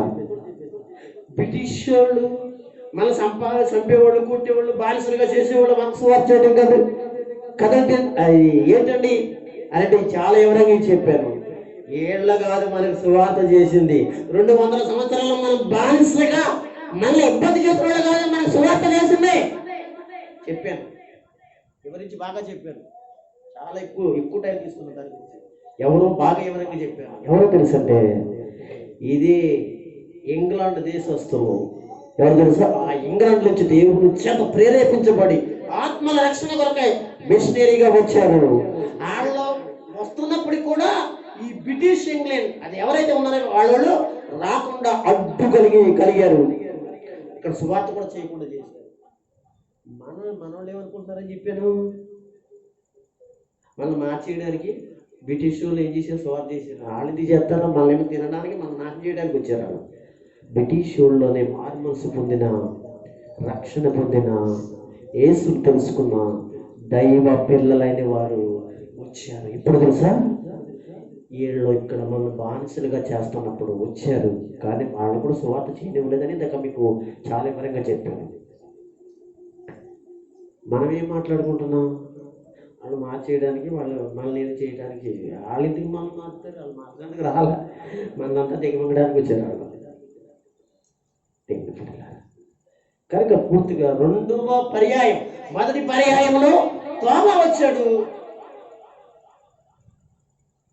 అప్పుడు పెద్ద పెద్ద వ్యక్తుల దగ్గర సువార్త ప్రకటించబడింది. తర్వాత అది ఏమైపోయింది తెలుసా? రాను బలహీనపడిపోయింది. రాను బలహీనపడిపోయింది. ఎలా బలహీనపడిందో చెప్పంటారా? ఈ బ్రాహ్మణ్స్ ఏం చేశారు? క్రైస్తవులు ఏమన్నారు తెలుసా? మీ పండగలకి, మీ పెళ్ళిళ్ళకి, మీ పేరెంటాలకి మేము వస్తాం, మా పేరెంటాలకి, మా పెళ్ళిళ్ళకి మీరు రండి అని ఈ బడాయుడు పెద్ద పెద్దోళ్ళు అందరూ ఏం చేశారు తెలుసా? వీళ్ళని ఏం చేశారంటే అక్కడికి వాళ్ళు ఇక్కడికి రావడం జరిగిందండి. ఎప్పుడైతే జరిగిందో అప్పుడు పడిపోయారు, నాశనం అయిపోయారు, అవుతాం కులపాపోయింది. అలాగే పడిపోతాం మనం. ఎప్పుడంటే మనం కొనసాగించవలసిన సావాసం ఉంటుంది కదా, దాని నుంచి మనము వేరొకళ్ళు మీకు రావట్లేదా, మీకు కూర్చోట్లేదా, మేము వెళ్ళట్లేదా, నడవట్లేదా, తాగట్లేదా, అదంట ఇదంట, గుడ్డంట, గుదిగారం అంట, మేమేమన్నా వచ్చి కూర్చోండి ఎలా ఇలా మొదటికి ఇలా మొదలెడతారనమాట. దేవుని పిల్లలను పడగొట్టడానికి సైతం. అలాగే ఇప్పుడు కొనసాగించింది పడింది. తోమస్ చనిపోయిన తర్వాత కొనసాగించబడింది. కానీ చాలా తెలివితేటలతో ఏం చేశారో తెలిసి బ్రాహ్మణ్స్, లేకపోతే ఈ పెద్ద పెద్ద మూత పనులని వాళ్ళు ఎవరైతే ఉన్నారో వీళ్ళందరూ ఏం చేశారో తెలుసు అంటే చక్కగా వాళ్ళ దగ్గరికి వచ్చి వాళ్ళని ఆహ్వానించడం, క్రైస్తవులను ఆహ్వానించడం, అలాగే మమ్మల్ని కూడా ఆహ్వానించడం అందరికి ఏమైపోయింది అనమాట, కులాబ్ అయిపోయింది. వాళ్ళు మెల్లిమెల్లిగా వాళ్ళని ఏం చేశారు? వీళ్ళ పద్ధతులకు తీసుకొచ్చేసారు. సువార్త కనబడకుండా కనుమరుగైపోయి చీకటి అయిపోయింది. అదేవిధంగా ఈ కొన్ని సంవత్సరాల తర్వాత ఎవరు వచ్చారు చెప్పండి? ఎవరు వచ్చారు? ఎందుకు వచ్చారు? వ్యాపారం నేత వచ్చారు, సువార్త చేయటం కాదట, వ్యాపారం కోసం వచ్చారని చెప్పాను నేను. వచ్చిన వాళ్ళు కొంతకాలానికి మనల్ని ఎలా పట్టుకున్నారు, ఎలా బంధించారు, ఏ విధంగా మనకు ఆళ్ళగుప్పట్లోకి వెళ్ళిపోయామని చెప్పాను మీకు. నేను చెప్పాను, ఎవరైనా చెప్పాను. కనుక ఆ తర్వాత ఈ ఇంగ్లాండ్ బ్రిటిష్ పరిపాలన జరుగుతున్నప్పుడే ఇంగ్లాండ్ నుంచి ఎవరు వచ్చారంటే మిషనరీలు, పరిశుద్ధ సేవకులు వచ్చారు. దేవుడు పంపించాడు. అయితే డైరెక్ట్గా ఎక్కడికి వెళ్ళలేకపోయారు. తోమాలాగా ఎక్కడికి వెళ్ళారు మీరు? పెద్ద పెద్దోడి దగ్గరికి వెళ్ళడానికి అవకాశం లేదు ఇప్పుడు. అప్పుడు ఎక్కడికి వెళ్ళాడు? చెప్పాను కదా, ఎవరో మాదిలన్నీ, మాలన్నీ, ఉప్పర్లన్నీ, ఎవరో అనగా రకరకాల వర్గాలు, కింద వర్గాలు అన్నారా, వాడి దగ్గరికి వెళ్ళి వాడికి ఏం చేశారు? సేవలు చేసి సువార్త చేసి ఈ విధంగా ఈరోజు సువార్త దేవునికి మహిమ కలుగునుగా. 2 చేతుల ప్యాకెట్ స్తోత్రం చెప్పండి. ఇదంతా ఎవరిదండి? తోమా గారి యొక్క ధైర్యము, తెగింపు. ఇంకా ఏమంటున్నాడు తెలుసా? తోమా 5వ వచనములో ఏమంటున్నాడు తెలుసా? ప్రభువును అడిగే తత్వం ఉంది అతనికి. అంటే అడిగే తత్వం ఉంది. ఏమిటి? అనుమానించే తత్వాలు వేరుగా కనపడతాయి, అడిగే తత్వాలు వేరుగా ఉంటాయి. అనుమానించే పరిస్థితి మాట్లాడి వేరుగా ఉంటాయి, అడిగేటువంటి వాటిలో ఆ తత్వం ఉంటుంది చూసారు, అది దైవికంగా కనపడతాయండి. కొన్ని దైవాల గురించి కానీ, దైవ సంగతులు కానీ, దైవ మాటలు కానీ, దైవ ఉద్దేశాలు కానీ అడిగే వాటిలో అనుమానంగా అడగరు, అనుమానం గురించి అడగరు, లేకపోతే గురించి అడగరు, అనుమానించు కాదు, అంటే తెలుసుకోవడానికి, నేర్చుకోవడానికి, నడవడానికి. అదే తోమా గారులో ఉన్న తత్వం అనమాట. ఇక్కడ చదువుదాం 5వ వచనంలో. అందుకు తోమా అంటున్నాడు, ప్రభువా ఎక్కడికి వెళ్ళుచున్నావు అంటే 5 వచనాలు అన్నాడు కదా. ఏమని? మీరు వదిలిన కలవరపడి దేవుని యందు విశ్వాసం ఉంచి, నా యందు విశ్వాసం ఉంచండి, నా ఎంత అనేక నివాస స్థలంలో నేను వెళ్ళిపోతున్నాను అన్నాడు కదా. ఇప్పుడు అసలు ఎక్కడికి వెళ్తున్నావు తెలుసుకోవాలంటే, ఎవరు తోమా గారి యొక్క తత్వం ఏంటి తెలుసుకోవాలి. అదనమాట. ఇక్కడ ఏమంటున్నాడో తెలుసు అంటే, మాకు తెలియదే, ఆ మార్గం ఎలాగ తెలియను అడుగుతున్నాడు. ఆ మార్గం ఎలాగ తెలియను, ఆ మార్గం ఎలా తెలియను అంటే అతని ఉద్దేశం ఏంటి, అతని తత్వం ఏంటి? ఏదైనా భక్తి ఉంటే, ఏదైనా విశ్వాసం ఉంటే, ఏదైనా పరిశుద్ధత ఉంటే, ఏదైనా నీతి ఉంటే, ఏదైనా దేవుని సంగతి ఉంటే తెలుసుకుని ఎదురులుగా చెప్పాలి తత్వం అనమాట. అందుకే అడగడం ప్రారంభించారు.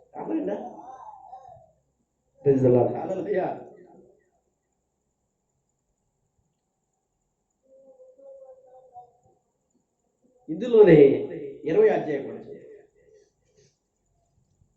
20వ అధ్యాయం 25వ వచనం, 25వ వచనం చదవండి. యోహాను సువార్త 20వ అధ్యాయం 25వ వచనం. కనుక తక్కిన శిష్యులు మేము ప్రభువుని చూచితమని అతనితో చెప్పగా, అతడు నేను చేతులలో మేకులను గుర్తులను చూచి నా ఏలు ఆ మేకుల గుర్తుల్లో పెట్టి నా చెయ్య ఆయన ప్రక్కలో ఉంచితేనే కానీ నేను నమ్మనని వారితో. ఇది ఒక్క విషయం అండి. ఎవరితోటి ఎప్పుడే బ్రదర్స్ దగ్గర అన్నాడు ఈ మాట. శివరాగరికి అనుమానముడు అనమాట. అందుకే ఆయన ఏం తెలుసా, అలాగ అనుమానముడు అయితే, ప్రభువా నువ్వు ఎక్కడికి వెళ్తున్నావు, ఎక్కడ ఏ ఉద్దేశంతో వెళ్తున్నావు, ఏ అవసరంతో వెళ్తున్నావు, మాకు తెలియదని అంటున్నావు, మాకు తెలియడానికి ఎలాగా, మేము రావాలంటే ఎలాగా, అవన్నీ ఏంటంటే ఆ ఉద్దేశాలు. అతడు తెలుసుకుని అలాగ వెళ్ళి అనేక మంది దానికి నడిపించడానికి తత్వము కలిగిన వాడని విషయం మనము ఆలోచన చెప్పండి. అందులో దేవుని పిల్లలారా, నేను ముగింపులోనికి వచ్చేసాను. ఒక్క 2 విషయాలు చెప్పేసి ముగించాను. ఓకేనా? సరే,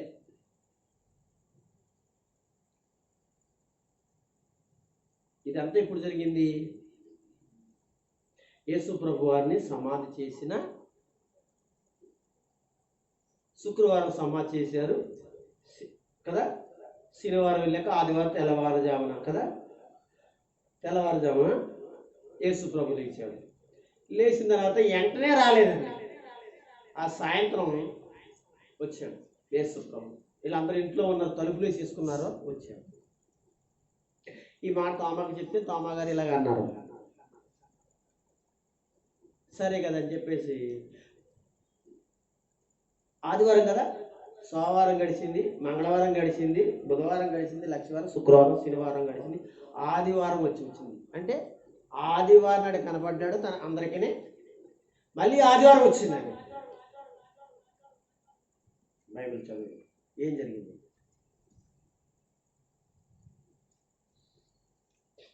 ఎక్కడ? 26 వచ్చింది, చదువుతారా?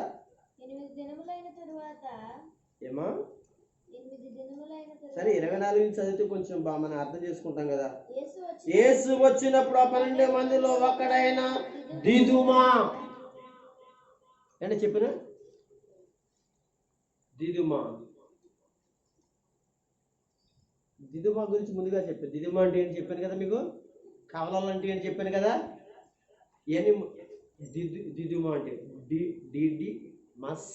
డిడిమస్ దాన్ని గ్రీక్ భాషలో అన్నారు. అరమిక్లో ఏమని చెప్పారు నన్ను? కవలలు అని చెప్పాను. కవలలు ఎందుకు అన్నారు అంటే వీళ్ళిద్దరూ వాళ్ళ అమ్మకి 2 పిల్లలు అయి ఉంటారు, అందుకే అది వచ్చి ఉంటారు అనేటువంటి చరిత్రకారుల విషయం ముందు చెప్పాను. సరే, ఇది దిదుమ అన్నమాట యోహాను గారు ఇంకో చోట రాశాడు, ఇలా చదువుకున్నాం కదా అన్నమాట. యోహాను గారు తోమాని గురించి ఎక్కువ రాశాడు. ఎందుకో తెలుసా? అది కూడా ఏం చెప్పాను మీకు. యోహాను గారే తోమాని గురించి ఎక్కువ ఎందుకు రాశాడు తెలుసా? వీళ్ళిద్దరు ఎవరో చెప్పారు కదా మీకు, ఇందాక చెప్పాను, మీరు విన్నవాళ్ళు తర్వాత చెప్పాను. వీళ్ళిద్దరూ చాలా స్నేహితులు అనమాట, అందుకే ఎక్కువ ప్రస్తావించాను. ఓకే, చదవమ్మా. దిదుమ అనబడిన తోమా వారితో లేకపోయాను. దానికి తక్కిన శిష్యులు మేము ప్రభువును చూచితుమని అతనితో చెప్పగా అతడు నేను ఆయన చేతులలో మేకుల గుర్తును చూచి నా వేలు ఆ మేకుల గుర్తులో పెట్టి నా చెయ్యి అతని ప్రక్కలో ఉంచితేనే గాని నమ్మనని వారితో చెప్పారు. చూసారా? అది ఆదివారం అయిపోయిన తర్వాత నెక్స్ట్ ఆదివారం 26 వచ్చింది. 8 దినములైన తర్వాత ఏంటంటే 8 దినములు మళ్ళీ ఆదివారం అన్నమాట. ఇది ఏమి జరిగింది? 8 దినములైన తర్వాత ఆయన శిష్యులు మరలా లోపల ఉన్నప్పుడు తోమా వారితో కూడా ఉండెను. తలుపులు మూయబడగా యేసు వచ్చి మధ్యను నిలచెను. మీకు సమాధానము కలుగును గాక. మీకు సమాధానము కలుగును గాక. హల్లెలూయా చెప్పండి. 8 దినముల తర్వాత జరిగిన విషయం. ఇప్పుడు యేసు లేచిన 8 దినాల తర్వాత లేచిన రోజును కనిపించాడు. ఆ రోజుని బట్టి ఆ రోజు కాడించి ఇంకా కొన్ని వెనక్కి వెళితే 8వ రోజు మళ్ళీ కనిపించాడు. ఇలాగ ఎన్నిసార్లు కనిపించాడు అని చెప్పాను మీకు. యేసుప్రభు శిష్యులకు ఎన్నిసార్లు అని చెప్పాను? స్టార్టింగ్లో 40 సార్లు కనిపించాడు అని చెప్పాను. ఓకే, కనుక తర్వాత తోమాని చూసి నీ వేలు ఇటు చాచి చేతులు చూడము, నీ చెయ్య చాచి నా ప్రక్కలో ఉంచి అవిశ్వాసివి కాక విశ్వాసయుండుము. అందుకు తోమా ఆయనతో అంటున్నాడు, నా ప్రభువా నా దేవా అని. ఇక్కడ అవును ఏమండి, బైబిల్ గ్రంథంలో యేసు ప్రభు శిష్యులు యేసు ప్రభుని నా ప్రభువా నా దేవా అని పిలవలేదట. తోమ ఒక్కడ మాత్రమే పిలిచి హెచ్చించాడండి. చరిత్రలో ఈ మాటను హెచ్చించారు తెలుసా మీకు? నా దేవా నా ప్రభు అనే మాట యేసు శిష్యులు ఎవరో పలకలే. అంటే తోమ ఎంతటి వాడనంటే చరిత్ర చెప్తుంది. చరిత్రలో పేతురుతో సమానంగా మాట్లాడుకోవచ్చు అంటండి.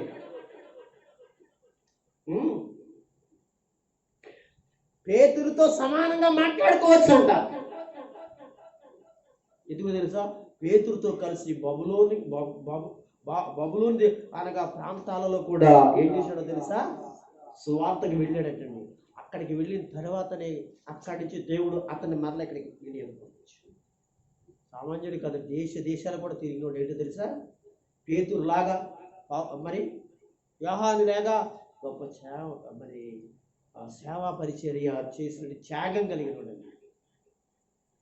మన దేశంకి వచ్చినట్టు ఆ దైవజనుడు సామాన్యుడు కాదు, అపోస్తలుడు సామాన్యుడు కాదు. ఏమంటున్నాడు తెలుసా? అందుకు తోమ అంటున్నాడు ఆయనతో, నా ప్రభువా నా దేవా. సాష్టాంగ పడ్డాడు, ఆయన ప్రభువుని ఒప్పుకుంటున్నాడు. ఆయన దేవుడనే ప్రపంచానికి తెలియచేసే విధంగా అందుకే ఈ మాట రాయించాడు.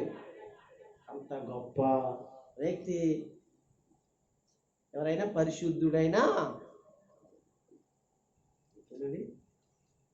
యేసు నీవు నన్ను చూసి నమ్మితివి, చూడక నమ్మని వారు ధన్యులని అతనితో. చెప్పండి, ఇక్కడ ఒక మేలు జరిగింది తెలుసా మీకు? తోమ అనుమానించడం కాదు, ఒక మేలు జరిగింది. తోమ నన్ను చూసిన తర్వాత వేళ్ళు చూశాక అలాది గాయాలు చూసి నమ్ముతున్నాం. రానున్న దినాల్లో ఏం జరుగుద్దో తెలుసా తోమా?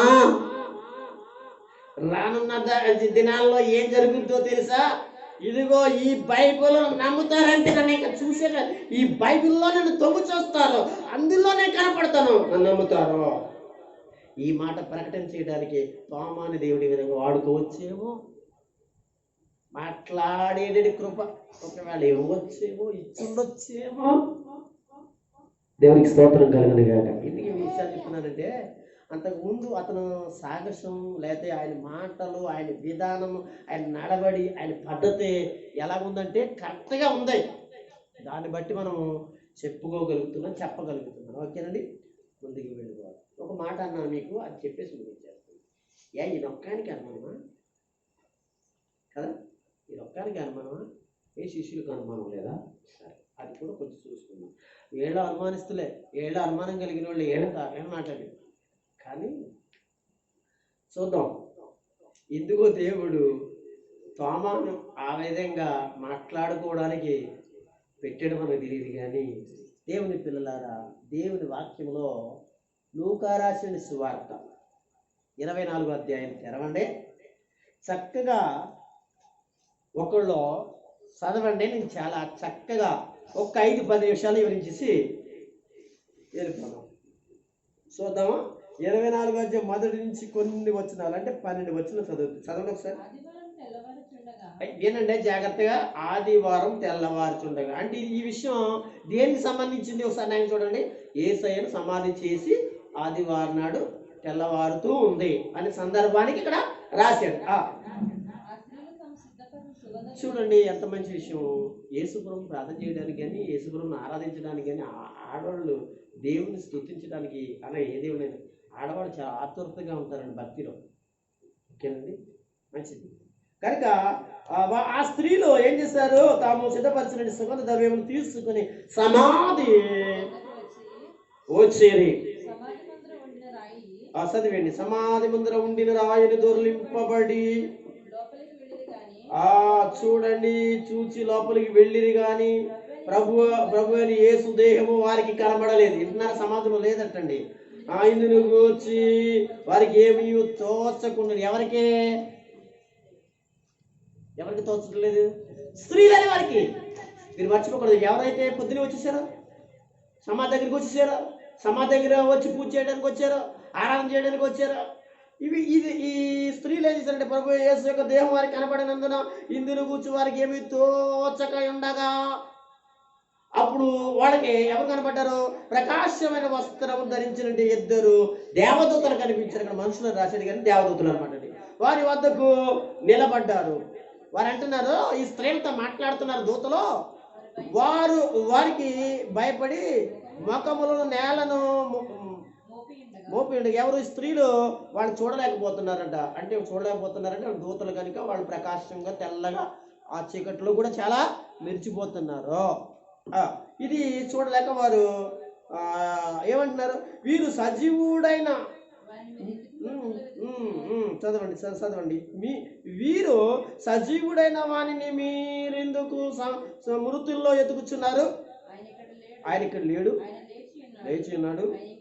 ఆయన గలిలో ఉండినప్పుడు మనిషి కుమారుడు పాపిష్టుల మనుషుల చేతికి అప్పగించబడి సిలువేయబడి 3వ దినమందు లేపబడినదని ఆయన మీతో చెప్పిన మాటను జ్ఞాపకము చేసుకున్నాడు వారితో అని. ఆగండి, ఇక్కడ మరి సువార్త ప్రకటిస్తున్నారు దేవదూతలు. ఏమని? యేసు ఆయన సమాధి చేయబడి 3వ రోజు లేస్తాడని చాలాసార్లు పాపిష్టుని మనుషుల చేతికి అప్పగింపబడదని చాలాసార్లు చెప్పాడు కనుక అని చెప్పగానే వెంటనే ఏమొచ్చింది? జ్ఞాపకం వచ్చింది. అప్పుడు వారు ఆయన మాటలు ఏం చేసుకున్నారు? జ్ఞాపకం చేసుకున్నారు. ఒకసారి 2 చేతులు పైకెట్టి స్తోత్రం చెప్పగలరా? గట్టిగా చెప్పండి, హల్లెలూయా. ఏమండి, అప్పుడు ఏం జరిగిందంటే సమాధి వద్ద నుండి తిరిగి వెళ్ళి ఈ సంగతులన్నీ కూడా 11 శిష్యులకును తగిన వారందరికీ తెలియజేశారు. ఇక్కడ ఆగండి, మీరు ఒకసారి నాకు చూడండి. సమాధి దగ్గరికి వెళ్ళాడు ఆడవాళ్ళు, చాలా మంది ఆడవాళ్ళు వెళ్ళారు. మీకు అర్థమైందండి? వెళ్ళారు, చాలా మంది ఆడవాళ్ళు వెళ్ళారు. కానీ అక్కడ యేసు దేహం లేదు, లేచిపోయాడు ఆయన. అయితే అక్కడ ఎవరు చూశారు? అక్కడ దూతలు చూశారు. ఆ దూతలు వీళ్ళతో మాట్లాడారు, ఆ సందేహం చెప్పారు, ఆ సందేశాన్ని తీర్చారు. తర్వాత ఏం చేశారంటే వీళ్ళు మెల్లిగా ఏం చేసి దారెట్టుకుని ఎక్కడికి వచ్చారు? యేసు శిష్యులు అయిన వారు 11 మంది దగ్గరికి వచ్చారు. ఒకటి చచ్చిపోయి కదా ఊరేసుకుని 11 మంది దగ్గరికి వచ్చారు. వచ్చిన తర్వాత వారితో చెప్తూ ఉన్నారు, ఈ స్త్రీలు చెప్తున్నారు. చదవండి 10వ వచనం. ఈ సంగతులను అపోస్తులతో చెప్పిన వారెవరనగా, అంటే ఆ సమాధి దగ్గరికి వెళ్ళారు కదా, చెప్పిన వారెవరు అంటే మగ్దలేని మరియా, యోహాననియు, యాకోబు తల్లి అయిన మరియు వారితో కూడా ఉన్న ఇతర స్త్రీలను. అయితే వారు మాటలు ఏనండి, ఈ మాటని చెప్పిన తర్వాత ఈ మగవారు యేసు శిష్యులైన వారు, అయితే వారు ఎవరు? వాళ్ళు అనమాట. మాటలు ఎలాగంటే తెలుసు, వీరి దృష్టికి, ఎవరి దృష్టికి? అపోస్తుల దృష్టికి, యేసు ప్రభు వారి దృష్టికి ఈ స్త్రీలందరూ ఎలా కనబడ్డారంటే ఎర్రివారిగా కనబడ్డారట. కనుక వీరు వారి మాటలను, ఇది తమ అక్కడే నమ్మలేదా? ఒక విషయం చెప్పుకుంటారా? తోమ నమ్మకపోవడానికి గల కారణం ఏమో, ఇంతకుముందు సేవకులు ఎక్కడ చెప్పారో లేదు తెలియని.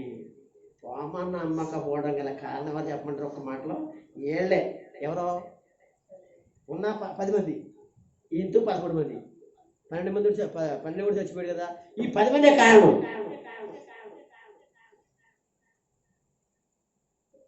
మీకు ఎలా కారణం అని పాస్టర్ గారు అంటారా? ఇక్కడ వీళ్ళు వచ్చి చెప్పారా? యేసు లేచాడని చెప్పి దేవదూతలు చెప్పారు, లేచిపోయాడని బ్రతికాడని చెప్పారా? ఆ మాట తీసుకొచ్చామే వెనక తన సహోదరులే కదా. వాళ్ళు ఎలా చూశారు? ఎర్రోళ్ళు లేక పెచ్చోళ్ళు లేక అంటే ఏడ్చేసి ప్రేమ వల్ల యేసు మీద ప్రేమ వల్ల ఇలా పిచ్చెక్కేసినాం అంతే కదా. చచ్చిపోయి మరి బాగా ప్రేమగా ఉన్నవాడు చచ్చిపోతే ఎలా ఉంటుంది చెప్పండి? మీకు పిచ్చోళ్ళు అయిపోతారు కదండి. ఈ 3 రోజులు ఏడ్చి పిచ్చోళ్ళు అయిపోయాడు, మధ్య వెళ్ళిపోయాడు, నరాలు బలహీనతగా తలలో మెదడు మొత్తం చిన్న మెదడు చిరిగిపోయాడు తెలికే. మనం ఇలాగే యాక్షన్ ఇలాగే చెప్పుకోవాలి. ఇలా చెప్పుకుంటే మనకు అర్థమవుతుంది ఏమంటే మాటలో. కనుక వీళ్ళు పిచ్చి మీద మాట్లాడుతున్నారు ఆడవాళ్ళు కదా. వీళ్ళ గొమ్మ తొందరగా వీళ్ళు ఏమైపోతారో తెలుసా? మనసు ఎదిరిపోద్ది కదా. ఇలాంటి ఆలోచనలన్నీ కూడా ఎవరు మగవాళ్ళు ఆలోచిస్తారు కదా. ఎంతమంది అండి మీకు తెలీదా? చచ్చిపోతే పిల్లలు చచ్చిపోయినా, భర్తలు చచ్చిపోయినా, ఎవరైనా స్నేహితులు చచ్చిపోయినా, తెలుసుకున్న వాళ్ళు చచ్చిపోయినా ఎలాగుంటారో మనసు ఎదిరిపోతుంది. నిన్న మేము గుడి వెళ్తూ అక్కడికి వెళ్ళాం. ఎక్కడికి? మా చుట్టాలింటికి వెళ్ళాము. చుట్టాలింటికి వెళ్తే వాళ్ళ కొడుకు గురించి తెగేడు చేస్తున్నారు. అబ్బా వాళ్ళ తండ్రి గారు ఏడుపు మామూలుగా లేదు, తల్లి ఏడుపు మామూలుగా లేదు, భార్య ఏడుపు మామూలుగా లేదు. అయితే తన స్నేహితుడు అంటే ఆ టైంలో చచ్చిపోయాడని చెప్పి ఏం వేసుకున్నాడంటే ఏం బిడ్డలై సిమెంట్ ట్యాబ్లెట్లు వేసుకుంటే ఆడు ప్రమాదం మీదకి వచ్చాడు. అంటే అతను ప్రేమించేటంటే వ్యక్తులు అనేవాళ్ళు హఠాత్తుగా చచ్చిపోయారంటే ఎలా ఉంటుంది చెప్పండి? ఏదైనా వేసుకోవాలనుకుంటారు, మతిపోతుంది, మెంటల్ వచ్చేస్తుంది కదా. అలాగే వీళ్ళు ఏమనుకున్నారంటే వీళ్ళని ఎలా చూసారంట. మనం అలాగే ఆలోచిద్దాం ఏమని. అయితే వారు ఎవరు? యేసు ప్రభు శిష్యులు మాటలో, స్త్రీల మాటలో వీరి దృష్టికి ఎర్రి మాటలుగా కనపడిన కనుక వీరు వారిని నమ్మలేదు. సారీ ఆలోచించు, నమ్మలేని వారిలో ఎవరు ఉన్నారండి అక్కడ? చెప్పరా? తోమా ఉన్నాడా లేదా? నమ్మలేని వారిలో తోమా ఉన్నాడు. లేని తోమాతో 10 మంది కూడా ఉన్నారు. ఏమండి, ఏళ్ళు కూడా అనుమానిస్తులే కదా, ఏళ్ళు కూడా సందేహస్తులే కదా. సరే కానీ మీరు అనొచ్చు, పాస్టర్ గారు తోమాయే కదండి, ఈ 10 మంది తోమా నమ్మకపోవడం కారణం అని చెప్పారు కదా అని అంటే అనొచ్చు. మరి వీళ్ళు నమ్మలేనప్పుడు ఈయన ఎలా నమ్ముతాడు? నమ్మడు కదా కదా. రెండవది, చూసిన వాడు చెప్పిన మాట వీళ్ళు నమ్మలేదు కదా. నమ్మలేదా లేదా చెప్పండి సమాధానం. చూసి వచ్చారు కనుక వీళ్ళు నమ్మారా? నమ్మలేదు. తర్వాత తెల్లారిపోయాక ఆ సాయంత్రం ఎక్కడికి వచ్చాడు యేసు ప్రభు? ఈ 10 మంది దగ్గరికి వచ్చాడు. ఎవరు లేరు? తోమ లేదు. తర్వాత వచ్చాడు కంచేపుడికి. కనుక అంతకుముందు స్త్రీలు చెప్పిన మాటే వీళ్ళు నమ్మలేదు. మరి ఈ 10 మంది యేసు ప్రభు వచ్చాడు, కనపడ్డాడు, మాట్లాడి వెళ్ళాడు అంటే తోమ ఎలా నమ్ముతాడు చెప్పండి? ముందు నమ్మలేదు కదా. తర్వాత వీళ్ళ కూడా యేసు ప్రభుని చూశాము, ఆయన వచ్చాడు, అబ్బే నేను నమ్మను. ఏం పెడతాను? చేతులు లో ఏళ్ళు పెట్టాలి, పక్క డ్రింకులో నేను చేయి పెట్టాలి, అప్పుడు నమ్ముతాను అన్నాడు. అంటే సాధ్యమైన వరకు ఆ స్త్రీల మాట 11 మంది నమ్మలేదు. తర్వాత ఇక యేసు ప్రభు కలిసినప్పుడు, ఇది మళ్ళీ తర్వాత సాయంత్రం కలిసినప్పుడు, ఆ రోజు కలిసినప్పుడు తోమ లేడు కనుక తోమ వచ్చిన తర్వాత యేసు ప్రభు చూసామంటే ఏంటండి చెప్పలే. మీరు దేవునికి స్తోత్రం కలగలే కాదు. యేసు ప్రభుని చూశారు కదా ఎవరో. మీకు రేపు పొద్దున కొన్ని సందేహాలు వస్తాయండి. మీరు బైబిల్ బాగా చదివితే సందేహాలు వస్తాయి. ఆ సందేహాలని తీర్చాలంటే నేను ఇప్పుడు చెప్పకపోతే సందేహాలు. ఇప్పుడు యేసు ప్రభుని లేచాడు లేకపోతే అనే మాట ఎవరు చెప్పారో ఒకసారి నాకు చెప్పండి మీరు. ఆ స్త్రీలు చెప్పి చూశారా? దేవదూతలు చెప్పిన మాట చూశారా? దేవదూతలు చెప్పిన మాట వీళ్ళు వాళ్ళతో చెప్పారు అని అంటే దేవదూతలు చెప్పిన మాట చెప్పారు. మరి నమ్మేయాలా? సరే, నమ్మక్కర్లేదు అనుకుందాం. మరి యేసు ప్రభు కనబడ్డాడు కదా. తర్వాత సాయంత్రం వీళ్ళందరికీ ఉన్నవాళ్ళు కనబడ్డాడు కదా. అక్కడ తోమ లేడు కదా, ఉన్నవాళ్ళు అందరూ ఉన్నారు కదా. వాళ్ళందరూ గళ్ళలో ఏం చేశాడు? యేసు ప్రభు మాకు కనబడ్డాడు అని చెప్పారు. ఈయన కూడా నమ్మన్నాడు. అయితే ఇప్పుడు మనం ఒక ఆలోచన, స్త్రీలు చెప్పింది నిజమా? అపోస్తలులు చెప్పింది నిజమా? ఒకసారి మీరు నాకు చెప్పాలి. ఒక్క నిమిషం చెప్పండి, ఏదో ఒక మాట చెప్పండి, వెళ్ళిపోదాం. అయిపోయింది. స్త్రీలు చెప్పింది, మేము ఆయన లేచాడని వాళ్ళు చెప్పిన వార్త నిజమా? లేక వీళ్ళు చూసిన మాట, అంటే యేసు ప్రభువుని చూసిన తర్వాత తోమాతో చెప్పిన మాట నిజమా? అది నిజమా? ఇది నిజమా? ఒకసారి చెప్పండి. మీకు చదివించడానికి లేదు కదా. ఎన్నో దిన వచ్చాడు కనపడాడు అంతా కూడా చెప్పండి. అపోస్తలులు చెప్పిందే మనకి నిజం, స్త్రీలు చెప్పిందే నిజం కాదు కదా. నేను నిజం అంటానే నేను వాక్యాన్ని నిరూపిస్తాను. యోహాను సువార్తలోకి రండి. కావాలి అదే అనమాట. మీ దగ్గర ఏదో ప్రశ్న వచ్చిందనుకో, దానికి మంచి విషయాలు బయటకు వస్తాయి. మీరు ఎలా ఉంటారో అపోస్తలులు చెప్పిన దాని మీదే ఉండిపోతారు. ఈ స్త్రీలు అబద్ధం చెప్పారేమో, అక్కడ అబద్ధంగా దేవుడు అని క్షమించండి రాశారేమో, భక్తులు నిజం కాదేమో, వాక్యం తప్పేమో, లేదా ఈ మాటలు తప్పేమో అని రేపు పొద్దున మీరు అనుమానించి దేవునికి దూరం అయ్యే పరిస్థితి నేను తీసుకురాకూడదు. ఎవరు తీసుకురాకూడదు? 20 అధ్యాయంలోకి రండి, మీకు చాలా స్పష్టంగా చెప్తాను. మీరు 20 అధ్యాయం అంతా కూడా ఇంటికి వెళ్ళాక చదువుకోండి. ఈ స్త్రీలందరూ ఎక్కడికి వెళ్ళారు? సమాధి దగ్గరికి వెళ్ళారు. అక్కడ యేసు ప్రభు వారు లేరు. ఈ లేకపోయిన తర్వాత అక్కడ యేసు ప్రభుని గురించి చుట్టూ ఆ యొక్క తోటలో, అది అక్కడ ఒక తోట ఉంది, ఆ తోటలో అనమాట. ఎవరిది ఆ తోట? ఎవరిదండి? యేసు ప్రభు సమాధిలో తోట ఎవరిది? అక్కడ సమాధి, ఖాళీ సమాధి, కొత్త సమాధి ఎవరిదే? చెప్పండి, పేరు చెప్పండి ఒకసారి. యేసోబు అనేది వాటి కదా. అదొక తోట, అదొక పెద్ద సేను. ఆ తోటలో ఇతను ఉంచుకున్నాడు. అది యేసు ప్రభు ఇచ్చాడు. అక్కడ కొంతమంది పనివారు, పనిగత్తులు, పనివాళ్ళు అందరూ కూడా కాపలాదారులు ఉంటారు. మీకు అర్థమైందా? కానీ అక్కడ యేసు ప్రభు లేకపోవడం, దేవదూత కనపడడం, చెప్పడం, వెళ్ళిపోవడం ఏం జరిగిందో తెలిసి కొంతమంది స్త్రీలు ఏం చేశారో తెలుసా? వెళ్ళిపోదాం అనుకుంటే వెళ్ళిపోతామని ప్రయత్నిస్తే అక్కడ మగ్దలేని మరియ మాత్రం వెతుకుతూ ప్రారంభించింది. ఈ అధ్యాయంలో మీరు చదువుకున్న తర్వాత. అయితే అక్కడ ఒక తోటమాలి ఒకడు కనపడతాడు. కానీ తోటమాలి కాదు, యేసు ప్రభువే. మీకు కావాలితే మీరు చదవండి, ఒకసారి చదువుతారా మీకు అర్థమవుతుంది కనుక. చూడండి 15 వచనం చదవండి. యేసు కానీ 13 వచనంతో చదవండి అమ్మ. సరే, వారు అమ్మాను ఏడ్చుచున్నావు అని ఎవరు దేవదూతలు అడుగుతున్నారు.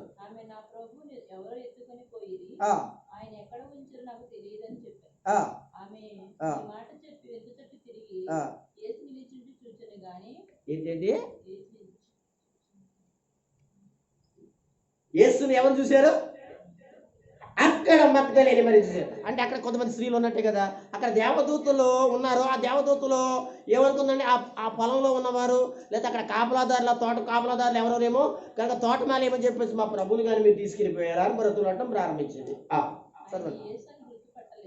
యేసు అని గుర్తుపట్టలేదు. యేసు అంటున్నాడు, అమ్మా ఎందుకు ఏడుస్తున్నావు, ఎవరిని ఎదుగుతున్నావు? ఆమెని అడగగా ఆయన తోటమాలనుకుని, అయ్యా నువ్వు ఒకవేళ ఆయన తీసుకుని మోసుకుని పోయినట్లయితే ఆయన ఎక్కడ ఉంచుతో నాతో చెప్పు, పోదునని చెప్పాను. ఒకసారి చదవండి. ఇంకా చూసి మరియా పిలవగానే తిరిగి ఎబ్రీ భాషలో ఏమని పిలుతుంది? రబ్బూని అని, అంటే బోధకుడా అని అర్థం. సరిపోతుంది. కానీ ఇప్పుడు మీరు ఒక్క నిర్ణయానికి వచ్చేయండి. ఆ గదిలో అపోస్తులు చూశారు, ఇక్కడ సమాధి దగ్గర ఎవరు చూశారు? అక్కడ చెప్పాడని ఉంది. ఆ మాట ఇచ్చుకుని మనం రేపొద్దున్న కొంతమంది ఉన్నారండి, కొంతమంది తయారయ్యారండి మధ్యన ఆ శక్తి ఈ శక్తి అన్నవాళ్ళు అనమాట. ఇక్కడ మాట తీసుకురాళ్ళు అనమాట. స్త్రీ అక్కడ యేసు ప్రభు ఎక్కడ లేచాడు, ఆ స్త్రీలు చెప్పింది దేవతతో చెప్పింది మాటే ఎప్పటికైనా చూశారేంటి అన్న మాట మాట్లాడతారు. కానీ అపోస్తులు చూశారు. అది అవకి ఎలా వచ్చు మరి? ఆ స్త్రీలు కూడా మరి లేచాడు దేవతతో చెప్పారు కదా, ఎక్కడ నిరూపిస్తారు, ఎక్కడ చెప్తారు అంటే చూడండి ఇక్కడ ఉంది. అన్నగా 18వ వచనంలో మీకు ఖచ్చితంగా మాట్లాడదు. మగ్దలేని మరియా మాట్లాడుతుంది. ఎవరి దగ్గరికి వచ్చి మాట్లాడుతుంది? ఎవరి దగ్గర మాట్లాడుతుంది? ఎవరంటే యేసు ప్రభు చెప్పాడు, నువ్వు వెళ్ళు, వాళ్ళ దగ్గరికి వెళ్ళండి మీరందరూ. అనగా ఎవరు?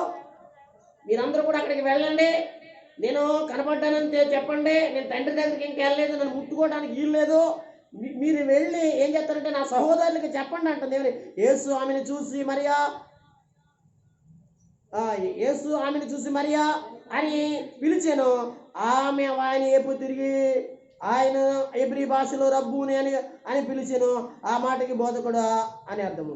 యేసు అప్పుడు అంటున్నాడు కదా, ఆమెతోని అక్కడ ఉన్న వారితో అంటున్నాడు కదా, ఆమెతో నేను ఎక్కను తండ్రి వద్దకును ఎక్కిపోలేదు కనుక నన్ను ముట్టుకొనవద్దు, అయితే నా సహోదరుల వద్దకు వెళ్ళి. ఎక్కడైనా చూసాం కదా, వెళ్ళారు కదా, ఓకే. వెళ్ళి ఏమంటున్నారు? నా తండ్రియు మీ తండ్రియును, నా దేవుడును మీ దేవుడునైనా వాని వద్దకు ఎక్కుపోచునని వారితో చెప్పుము. మగ్దలేని మరియా వచ్చి నేను ప్రభువుని చూచితేనే. మగ్దలేని మరియా వచ్చి నేను ప్రభువుని చూచితేనని ఆయన నాతో ఈ మాటలు చెప్పినని శిష్యులకు తెలియచెప్పాను. దేవునికి స్తోత్రం కలుగును గాక.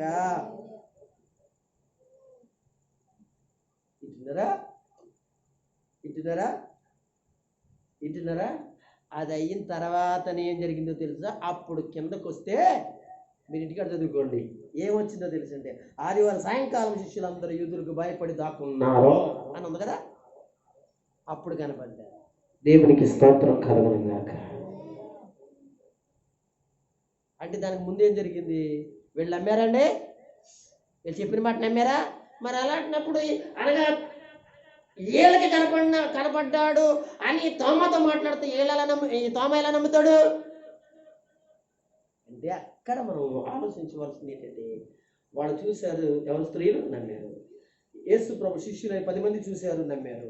తర్వాత తోమా కూడా చూశాడు, నమ్మాడు. దేవునికి స్తోత్రం కలుగును గాక. అలాగా దేవుని కార్యములు చూసిన తోమ, దేవుని అద్భుతములు చూసిన తోమ, ఆయన మన దేశంలో అనగా మన భారతదేశానికి వచ్చి సువార్త చేసి ఎప్పుడు క్రీస్తు శకము 52వ శతాబ్దంలో ఆయన వచ్చాడు. 72వ శతాబ్దంలో చనిపోయాడు. దేవుని పిల్లలారా, ఆ సువార్త మరలా ఆగిపోయిన తర్వాత ఇంగ్లాండ్ దేశం నుంచి మళ్ళీ మిషనరీలు వచ్చారు. సువార్త ప్రకటించబడింది. ఈ రోజున ఏమండి ఇంత పెద్ద త్యాగం చేయబడినండి మరి అపోస్తుల ద్వారా, తోమా ద్వారా, అనేక సేవకుల ద్వారా జరిగిన సేవ ఈ రోజున ఎంతో అభివృద్ధిలోకి వచ్చింది. ఇంకా అభివృద్ధిలోకి రావాలి, అనేక ఆత్మ రక్షణ పొందాలి. కనుక అందుకే ఈరోజు జూలై 3వ తారీఖున అనబడిన ఈరోజు ప్రతి చోట, ప్రతి మందిరంలో ఏంటో తెలుసా, భారతదేశ క్రైస్తవ దినోత్సవంగా ప్రకటన చేసి ఈ రోజున కార్యక్రమాలు జరిగించుకున్నారు. మనం కూడా ఈ రోజున అలాగా ఆ దైవజనుని జ్ఞాపకం చేసుకుని కార్యక్రమాలు జ్ఞాపకం చేసుకోవడం దేవుడు కృప చూపాడు.